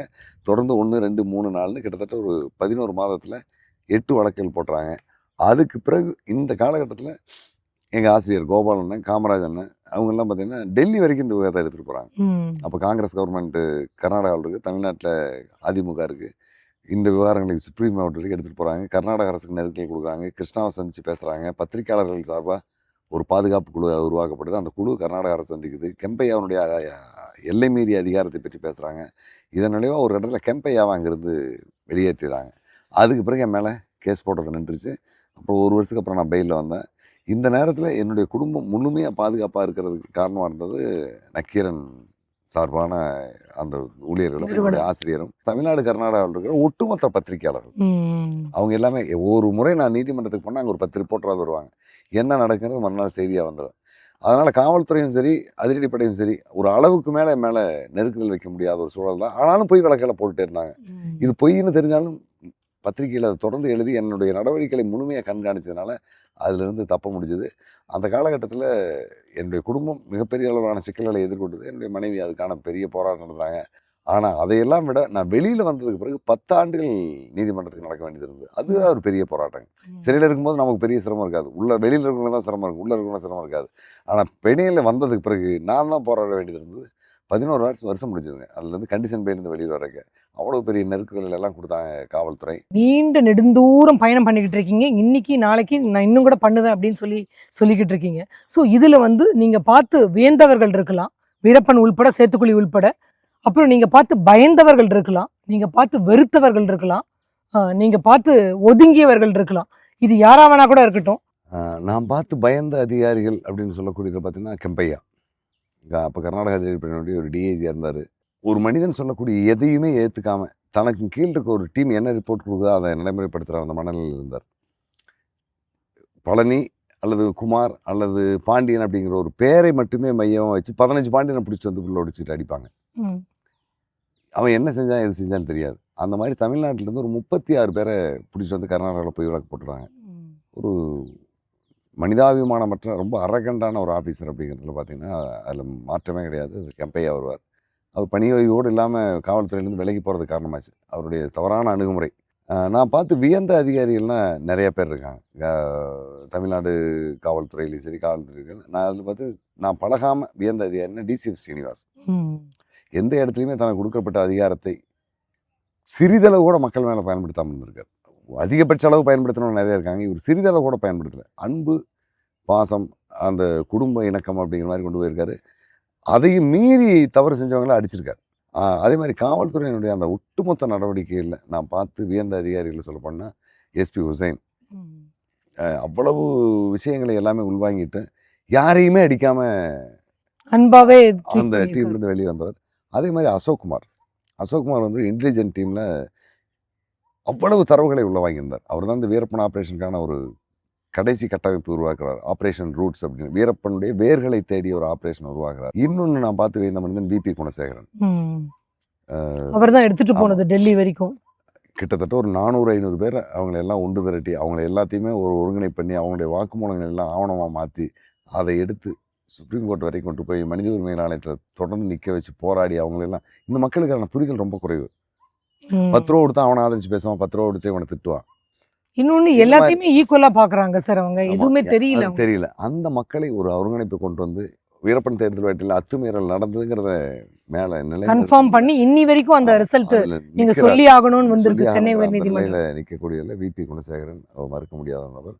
இன்னொன்று பார்த்தீங்கன்னா குளத்தூர் மணி என்ன இந்த விவகாரங்கள்லாம் ராஜ்குமார் கடத்தல் நடந்திருக்கும் போதே இதெல்லாம் சொல்றாரு. இது இப்படி போகும், இது இப்படி போகும், இது இவ்வளோ காலம் போகும், இது இப்படி போகும், இது இப்படி போனால் இப்படி முடிக்கலாம் அப்படிங்கிறத பற்றி ஒரு தெளிவான புரிதலை வீரப்பனுக்கும் கொடுத்தாரு, அரசுக்கும் கொடுத்தாரு, நமக்கும் சில புரிதல்களை கொடுத்தாரு. பொய் அப்படிங்கிறத ஒரு பேசணுங்கிற அவசியமே கிடையாது. முடிஞ்சுன்னு சொல்லுவார், இல்லைன்னா இல்லைன்னு சொல்லுவார். வீரப்பங்கிட்ட கடைசி வரைக்கும் ஒரு நம்பகமான தொடர்பு இருந்தாருன்னா எந்த இடத்துலையும் அவர் அந்த பாதையிலேருந்து லெஃப்டோ ரைட்டோ நகரில். அதனால் ரொம்ப ஸ்டடியாக இருந்தார். இன்னும் சொல்ல போனால் என்னை வீரப்பனுக்கு அறிமுகப்படுத்துறதுக்கான பணி எடுத்து செஞ்சதுலேயும் மணி என்ன ஒன்று, அவரும் நான் மறக்க முடியாத நபர்கள். அதே மாதிரி காடுகளை பற்றிய தரவுகளை வச்சுருந்த நிறைய பேரை பார்த்துருக்கேன். குறிப்பாக வாசுதேவமூர்த்தின்னு ஒருத்தர் கர்நாடக ஃபாரஸ்டில் இருந்தார். அவர் வீரப்பனை தேடி மிக மோசமான வகையிலான ஆப்ரேஷன்லாம் நடத்தினார். வெளிப்படையாகவே பேசினார், என்கிட்ட எல்லாம் பேசினார். அதே மாதிரி கர்நாடகாவில் வெங்கடசாமின்னு ஒருத்தர் எந்த விதத்திலும் பொய்யே பேசாமல் என்னுடைய நேர்காணலுக்கு பெரிய அளவில் உதவி கொடுத்தாரு. நிறைய ஆவணங்கள்லாம் கொடுத்தாரு. இது எல்லாம் விட சொல்ல போனால் பாப்பா மோகன், வழக்குரைஞர் பவானி பாலுமோகன், அவரும் இந்த விவகாரங்களில் இன்னைக்கும் மக்களுக்காக இப்போ கொஞ்சம் அவருடைய பாதை தடுமாற்றமாக வேறு விதமான போக்கிலெல்லாம் போயிட்டுருக்கு. ஆனால் அந்த 2000-2010 காலகட்டங்களில் பழங்குடி மக்களுக்கும் வீரப்பன் தேடுதல் வேட்டைக்கு எதிராக பாதிக்கப்பட்டவருக்குமான ஒரு பலமாக நின்று அவங்களை எல்லாமே தைரியப்படுத்தினவர். என்னை சொல்ல போனீங்கன்னா ஒரு வக்கீலாக நாங்கள் வழிகாட்டத்தான் முடியும். போராடுறதும் வெற்றி பெறதும் உங்கள் கையில், நீங்கள் தான் போராடணும். போராடாத மனிதன் வாழவே முடியாது. போராட்ட உணர்வு இல்லைன்னா நீங்கள் வாழ்வதற்கே தகுதியற்றவர்கள், நீங்கள் தான் போராடணும்னு சொல்லிட்டு வந்துடுவார். அந்த மாதிரி ஒவ்வொருத்தனுக்கான அந்த போராட்ட உணர்வுகளையும் தூண்டி விட்டு அவங்களுக்கு பின்னால் இருந்து வழிகாட்டின ஒருத்தர். அவரையும் நம்ம மறக்க முடியாது. முத்துலட்சுமி நிறைய இடத்துல பேட்டி கொடுக்கும்போது அவங்க என்ன சொல்றாங்கன்னா, ஏதோ ஒரு வகையில குளத்தூர் மணி ஐயாவுக்கு வீரப்பன் மரணம் நெருங்கிட்டு வருது அப்படிங்கிறது அவருக்கு தெரிஞ்சிருக்கு. வீரப்பன் இறந்துட்ட பிறகு அவர் சொன்ன வார்த்தை எனக்கு ரொம்ப வலிச்சுது. அந்த மாதிரி அவர் பேசியிருக்க கூடாது. அதாவது இங்க இருக்க மக்கள் நிம்மதி பெருமூச்சு அடைவாங்க அப்படின்னு அது எனக்கு ரொம்ப வருத்தம் அடைய செஞ்சுது அப்படின்னு சொல்றாங்க. இதுல என்ன சார் இது இருக்கு? இல்ல, ஒரு கட்டத்துல குளத்தூர் மணிக்கு தெரியாம எங்க வீட்டுக்காரருடைய மரணம் நடந்திருக்காது அப்படிங்கறதை அழுத்தியா சொன்னாங்க. மணியனோட ஒரு மாதிரி பேச சொல்லியிருந்தாரு. இதுக்கு காவல்துறையில என்னை சந்திச்ச காவல்துறையினுடைய இன்டெலிஜென்ட்ல ஏடிஜிபியா இருந்து ரிட்டையர் ஆன நண்பர் ஒருத்தர், எல்லாம் நடந்து ஒரு 15 வருஷத்துக்கு பிறகு ஒரு நாள் நான் சந்திக்கும் போது, சார் உங்கள்கிட்ட ஒரு விஷயம் சொல்லணும்னு நினைச்சேன், அது பலமுறை நம்ம சந்திச்சாலும் அது பேசுறதுக்கு வாய்ப்பு இல்லை, ஃபோனில் பேச முடியாதனால நான் சொல்ல அப்படின்ட்டு சொன்னார். சொல்லிட்டு அப்போ ஒரு ஆங்கில பத்திரிகையினுடைய நிருபராக இருந்தவர், இன்றைக்கி தமிழ்நாட்டினுடைய முதன்மையாக இருக்கக்கூடிய ஒரு நியூஸ் சேனலுடைய எடிட்டராக இருக்கார். அவரை நான் ஒரு முறை கூப்பிட்டு குளத்தூர் மணி என்ன பார்க்கணுன்னு சொல்கிறேன். குளத்தூர் மணிக்கு ஃபோன் பண்ணிவிட்டு, வாங்க சாயங்காலம் 5:30 மணிக்கு அடையாறில் இருக்கிற ஒரு ஆவின் பால் பூத், அங்கே வாங்க நம்ம பேசுவோம் அப்படின்னு அவர் சொல்கிறார். அந்த பத்திரிகை நண்பர், நான் அங்கே போகிறேன். குளத்தூர் மணி அந்த பத்திரிகை நண்பர் உட்காந்துருக்காங்க. நாங்கள் போனோடனே அந்த பத்திரிகை நண்பர் விலகி அவர் ஒரு ஃபோன் எடுத்துகிட்டு அந்த பக்கம் போயிட்டு அதை குறிப்பு எடுத்துகிட்டு உட்காந்துட்டு இருந்தார். குளத்தூர் மணி நான் பேசும்போது என்கிட்ட அப்போ அதிரடிப்படையினுடைய தலைமை பொறுப்பில் இருக்கிற ஒருத்தர் 2.5 கோடி ரூபா பணத்தை கொடுத்து இதை குளத்தூர் மணிக்கு கொடுத்துருங்க, வீரப்பன் ஆப்ரேஷனை முடிச்சு கொடுங்கன்னு சொன்னாங்க. நான் அப்படி தான் போய் சொன்னேன். அவர் சொன்னார், நீங்கள் எடுத்துகிட்டு வந்திருக்கிற இந்த தொகையை விட பெரிய தொகையை ஏற்கனவே அலெக்சாண்டர் எனக்கு கொடுத்துட்டாரு. அப்போ அவர் 2000 ஏடிஜிபியாக இருக்கு. நான் வேண்டான்னு சொல்லிட்டேன், இது எதுக்கு திரும்ப எடுத்துகிட்டு வந்திருக்கீங்க, நீங்கள் போங்க, வீரப்பன் விரும்பினால் நான் சரணடை வைக்கிறேன், போங்கன்னு சொல்லிட்டு கிளம்பிட்டாரு. நானும் கிளம்பி வந்துட்டேன் அப்படின்னு சொன்னார். இது இன்னைக்கு வரைக்கும் நான் மணியன்கிட்ட கேட்கல, நான் அதை பற்றி பேசுறதுக்கான சூழல் இல்லை. இப்படி இது 2000 ஒரு அந்த தொகை சொல்கிறாரு. இவர் சொன்னது 2002. இவர் சிறையிலேருந்து வந்திருந்த அந்த காலகட்டத்தில் நாங்கள் அந்த முயற்சி பண்ணும்போது 2002 அல்லது 2003 இருக்கும். இப்படிப்பட்ட ஒரு நபராக காவல்துறையால் அறியப்பட்டவர் இவர். முத்துலட்சுமி நினைக்கிற மாதிரி இந்த வேலைகளில் ஈடுபட்டிருப்பாரா அப்படிங்கிறதெல்லாம் சாத்தியமே துளியும் கிடையாது. இன்னொரு விஷயம் நான் என்ன சொல்கிறேன்னா, வீரப்பன் எங்கிட்ட தனிப்பட்ட முறையில் சொன்னதும் மணியன்கிட்ட சொன்னதும், எங்கள் குடும்பத்தை சேர்ந்த யார் சொல்கிறதையும் நம்பாதீங்க, அவங்க யாருமே நல்லவங்க சொல்கிறத நம்ப மாட்டாங்க அப்படின்னு சொல்லுவாங்க. அது முத்துலட்சுமிக்கும் பொருந்தும். அடுத்தபடியாக என்னொன்று, வீரப்பன் இறந்ததுக்கு பிறகு இந்த பகுதியில் வாழக்கூடிய மக்கள் ஒரு நிம்மதி பெருமூச்சு விட்டாங்க, ஒரு பிரச்சனை முடிஞ்சதுன்னு நினச்சாங்க, அவங்களுக்கு அது சந்தோஷம் தான் அப்படின்னு அவர் சொன்னார். அது 100% உண்மை. ஏன்னா இந்த காடுகளுக்குள்ளே வாழ்ந்துக்கிட்டு இருக்கிற மக்கள் தங்களுடைய வாழ்வினுடைய ஒரு தலைமுறையே பின்னோக்கி போனதுக்கான காரணம் என்ன? எஸ்டிஎஃப் தான். எஸ்டிஎஃப்னுடைய நெருக்குதல், வனத்துறை. ஆனால் அதுக்கு மையமாக இருந்தவர் வீரப்பன். அவரை தொட்டு தான் இவங்கெல்லாம் இதெல்லாம் வருது. அதனால அவர் தான் காரணம் அப்படிங்கிற அந்த நிம்மதி பெருமூச்சு. வீரப்பன் இறந்துட்டான் அப்படிங்கும்போது இந்த செங்கப்பாடியிலேயே பட்டாசு வச்சாங்க அவருடைய எதிர்ப்புக்குழுவை சேர்ந்தவங்க. இன்றைக்கும் பல பேருக்கு வருத்தம் இருக்குது. அது எல்லாமே வெளியில் இருக்கிறவங்களுக்கு. இந்த காடுகளை ஒட்டிய பகுதியில் வாழ்கிற யாருக்கும் வீரப்பன் இறந்து போனதுனால ஒரு நிம்மதி பெருமூச்சு தான் இருக்கிறத தவிர அதில் வருத்தம் இருக்குது. இன்னும் கொஞ்ச நாள் இருந்திருக்கலாமே தவிர அவங்களுடைய வாழ்வியலுடைய அடுத்த கட்டத்துக்கு போகிறதுக்கு அது தடையாக இருந்தது அப்படிங்கிறது உண்மை. அதிலிருந்து நம்ம ரிலீவ் ஆகிட்டோம் அப்படிங்கிற மனநிறைவு வந்திருக்கு. சுயசார்பு பத்திரிகையாளராக இருக்கீங்க. ஸோ இப்போ நீங்கள் வந்து இவ்வளோ இன்வெஸ்டிகேஷன் ஜேர்னலிசம் மாதிரி வந்து போயிட்டே இருக்கு. ஸோ இதில் வந்து உங்களுக்கு தேவையான வருமானம் வந்து உங்களுக்கு கிடைக்குதா? எனக்கு தேவையான வருமானம் இருக்கா அப்படின்னா கொஞ்சம் பற்றாக்குறை தான். என்னை பொறுத்த வரைக்கும் இன்னைக்கு இருந்தால் போதும், நாளைக்கு அப்படிங்கிறது நாளைக்கு முடிவு பண்ணிக்குவோம். அடுத்த வாரம் அடுத்த மாதங்கிற பிரச்சனை நான் யோசிக்கிறது கிடையாது. ஆனால் எதுக்கு வேண்டுமானாலும் எவ்வளவு வேண்டுமானாலும் கொடுக்கறதுக்கு எனக்கு ஆள் இருக்காங்க. இப்போ எனக்கும் எங்களுடைய முன்னாள் ஆசிரியருக்கு இடையில் நிறைய நீதிமன்ற வழக்கெல்லாம் வரும்போது கோவையிலேருந்து ஒரு மருத்துவர் பேசினார். திமுகவுடைய ஒரு முக்கிய பொறுப்பில் இருக்கவர். என்னுடைய மேனேஜர்கிட்ட ஒரு 2 லட்ச ரூபா கொடுத்து வச்சுருக்கேன், நீங்கள் எப்போ கேட்டாலும் உங்கள் அக்கௌண்ட்டுக்கு ட்ரான்ஸ்ஃபர் பண்ணி வேண்டாம் வாங்கிக்க வழக்குக்காகனார். அதே மாதிரி நான் இப்போ எழுதியிருக்கிற நூல் வீரப்பன் வாழ்ந்ததும் வீழ்ந்ததும் அதனுடைய விலை மதிப்பு 2000 ரூபா. 500 ரூபா தான் என்னால் அனுப்ப முடியும்னாலும் அவனுக்கு புக் அனுப்பிடுவேன். ஊனமுற்றோர் பலர் எனக்கு வந்து நான் இலவசமாக அனுப்பி வச்சுருக்கேன். கல்லூரி மாணவர்கள்லாம் எவ்வளோ அனுப்பினாலும் 100 ரூபா அனுப்பினாலும் நான் புத்தகம் அனுப்பிடுவேன், 200 ரூபா அனுப்பினாலும் அனுப்பிடுவேன். ஆனால் நான் அனுப்புனதுக்கு பிறகு 5000 அனுப்பினவங்க இருக்காங்க, 10,000 ரூபா அனுப்பினவங்க இருக்காங்க. நீங்கள் எழுதின நூலுக்கான விலை குறைவு உண்டு. அதனால் இதை நான் விற்பனைக்காக பயன்படுத்தலை. அந்த வகையில் எதுக்காக எப்போ கேட்டாலும் காரணமே கேட்காம பணம் கொடுக்கறதுக்கு பலர் இருக்காங்க. அந்த அளவுக்கான தொடர்புகளும் நட்பும் உருவாயிருக்கு. அதுதான் எனக்கு நான் வெற்றியாக பார்க்குறேன். தவிர எதிர்காலத்துக்கு 10 வருஷத்துக்கு பிறகு சம்பாதிச்சு செலவு பண்ணுறதுக்கு 5 வருஷத்துக்கு பிறகு 4 வருஷத்துக்கு பிறகு பற்றி நான் யோசிக்கவே இல்லை. எல்லா விலங்குகளுமே இன்றைக்கு சாப்பிட்டோன்னா போதும், நாளைக்கு சாப்பாட்டை பற்றி அதை யோசிக்கிறதுல பயப்படுறது கிடையாது. அதே மாதிரி தான் மனிதனும். நாளைக்கு நடக்கிறத பற்றி நம்ம யோசிக்கவோ பயப்படவோ தேவையில்லை. நிச்சயமாக இயற்கை ஏதாவது ஒரு வகையில் நமக்கு உதவி செய்யும். அந்த வகையில் தான் போயிட்டுருக்கேன். என்னுடைய மனைவி, நான் ஆத்தூரில் இருக்கேன். பையன் நக்கீரன். அவனுக்கு பெயர் வச்சது எங்களுடைய ஆசிரியர் நக்கீரன் கோபாலன் தான். நக்கீரன் பத்திரிகை ஆரம்பிக்கப்பட்ட அந்த ஏப்ரல் 20ஆம் தேதி அன்னைக்கு யாராவது ஒருத்தனுக்கு ஆண் குழந்தை பிறந்தா அவனுக்கு நக்கீரன் பேர் வைக்கணும்னு முடிவு பண்ணியிருக்கேன்னாரு. என்னுடைய துணைவியார் மருத்துவமனைக்கு போயிட்டு வரும்போது டியூ டேட் என்னன்னாரு, ஏப்ரல் 24 போட்டிருக்குன்னேன். இல்லை 20ஆம் தேதி தான் பையன் பிறப்பான், பையன் தான் அவனுக்கு பேர் நக்கீரனாரு. அதே நேரத்தில் காவல்துறையினுடைய இன்டெலிஜென்ட் எஸ்பியாக இருந்தவர் ஈஸ்வரமூர்த்தி, அவரும் அப்படியே பேசிகிட்டு இருக்கும்போது நக்கீரன் எப்படி இருக்கா சார் அப்படிம்பாரு.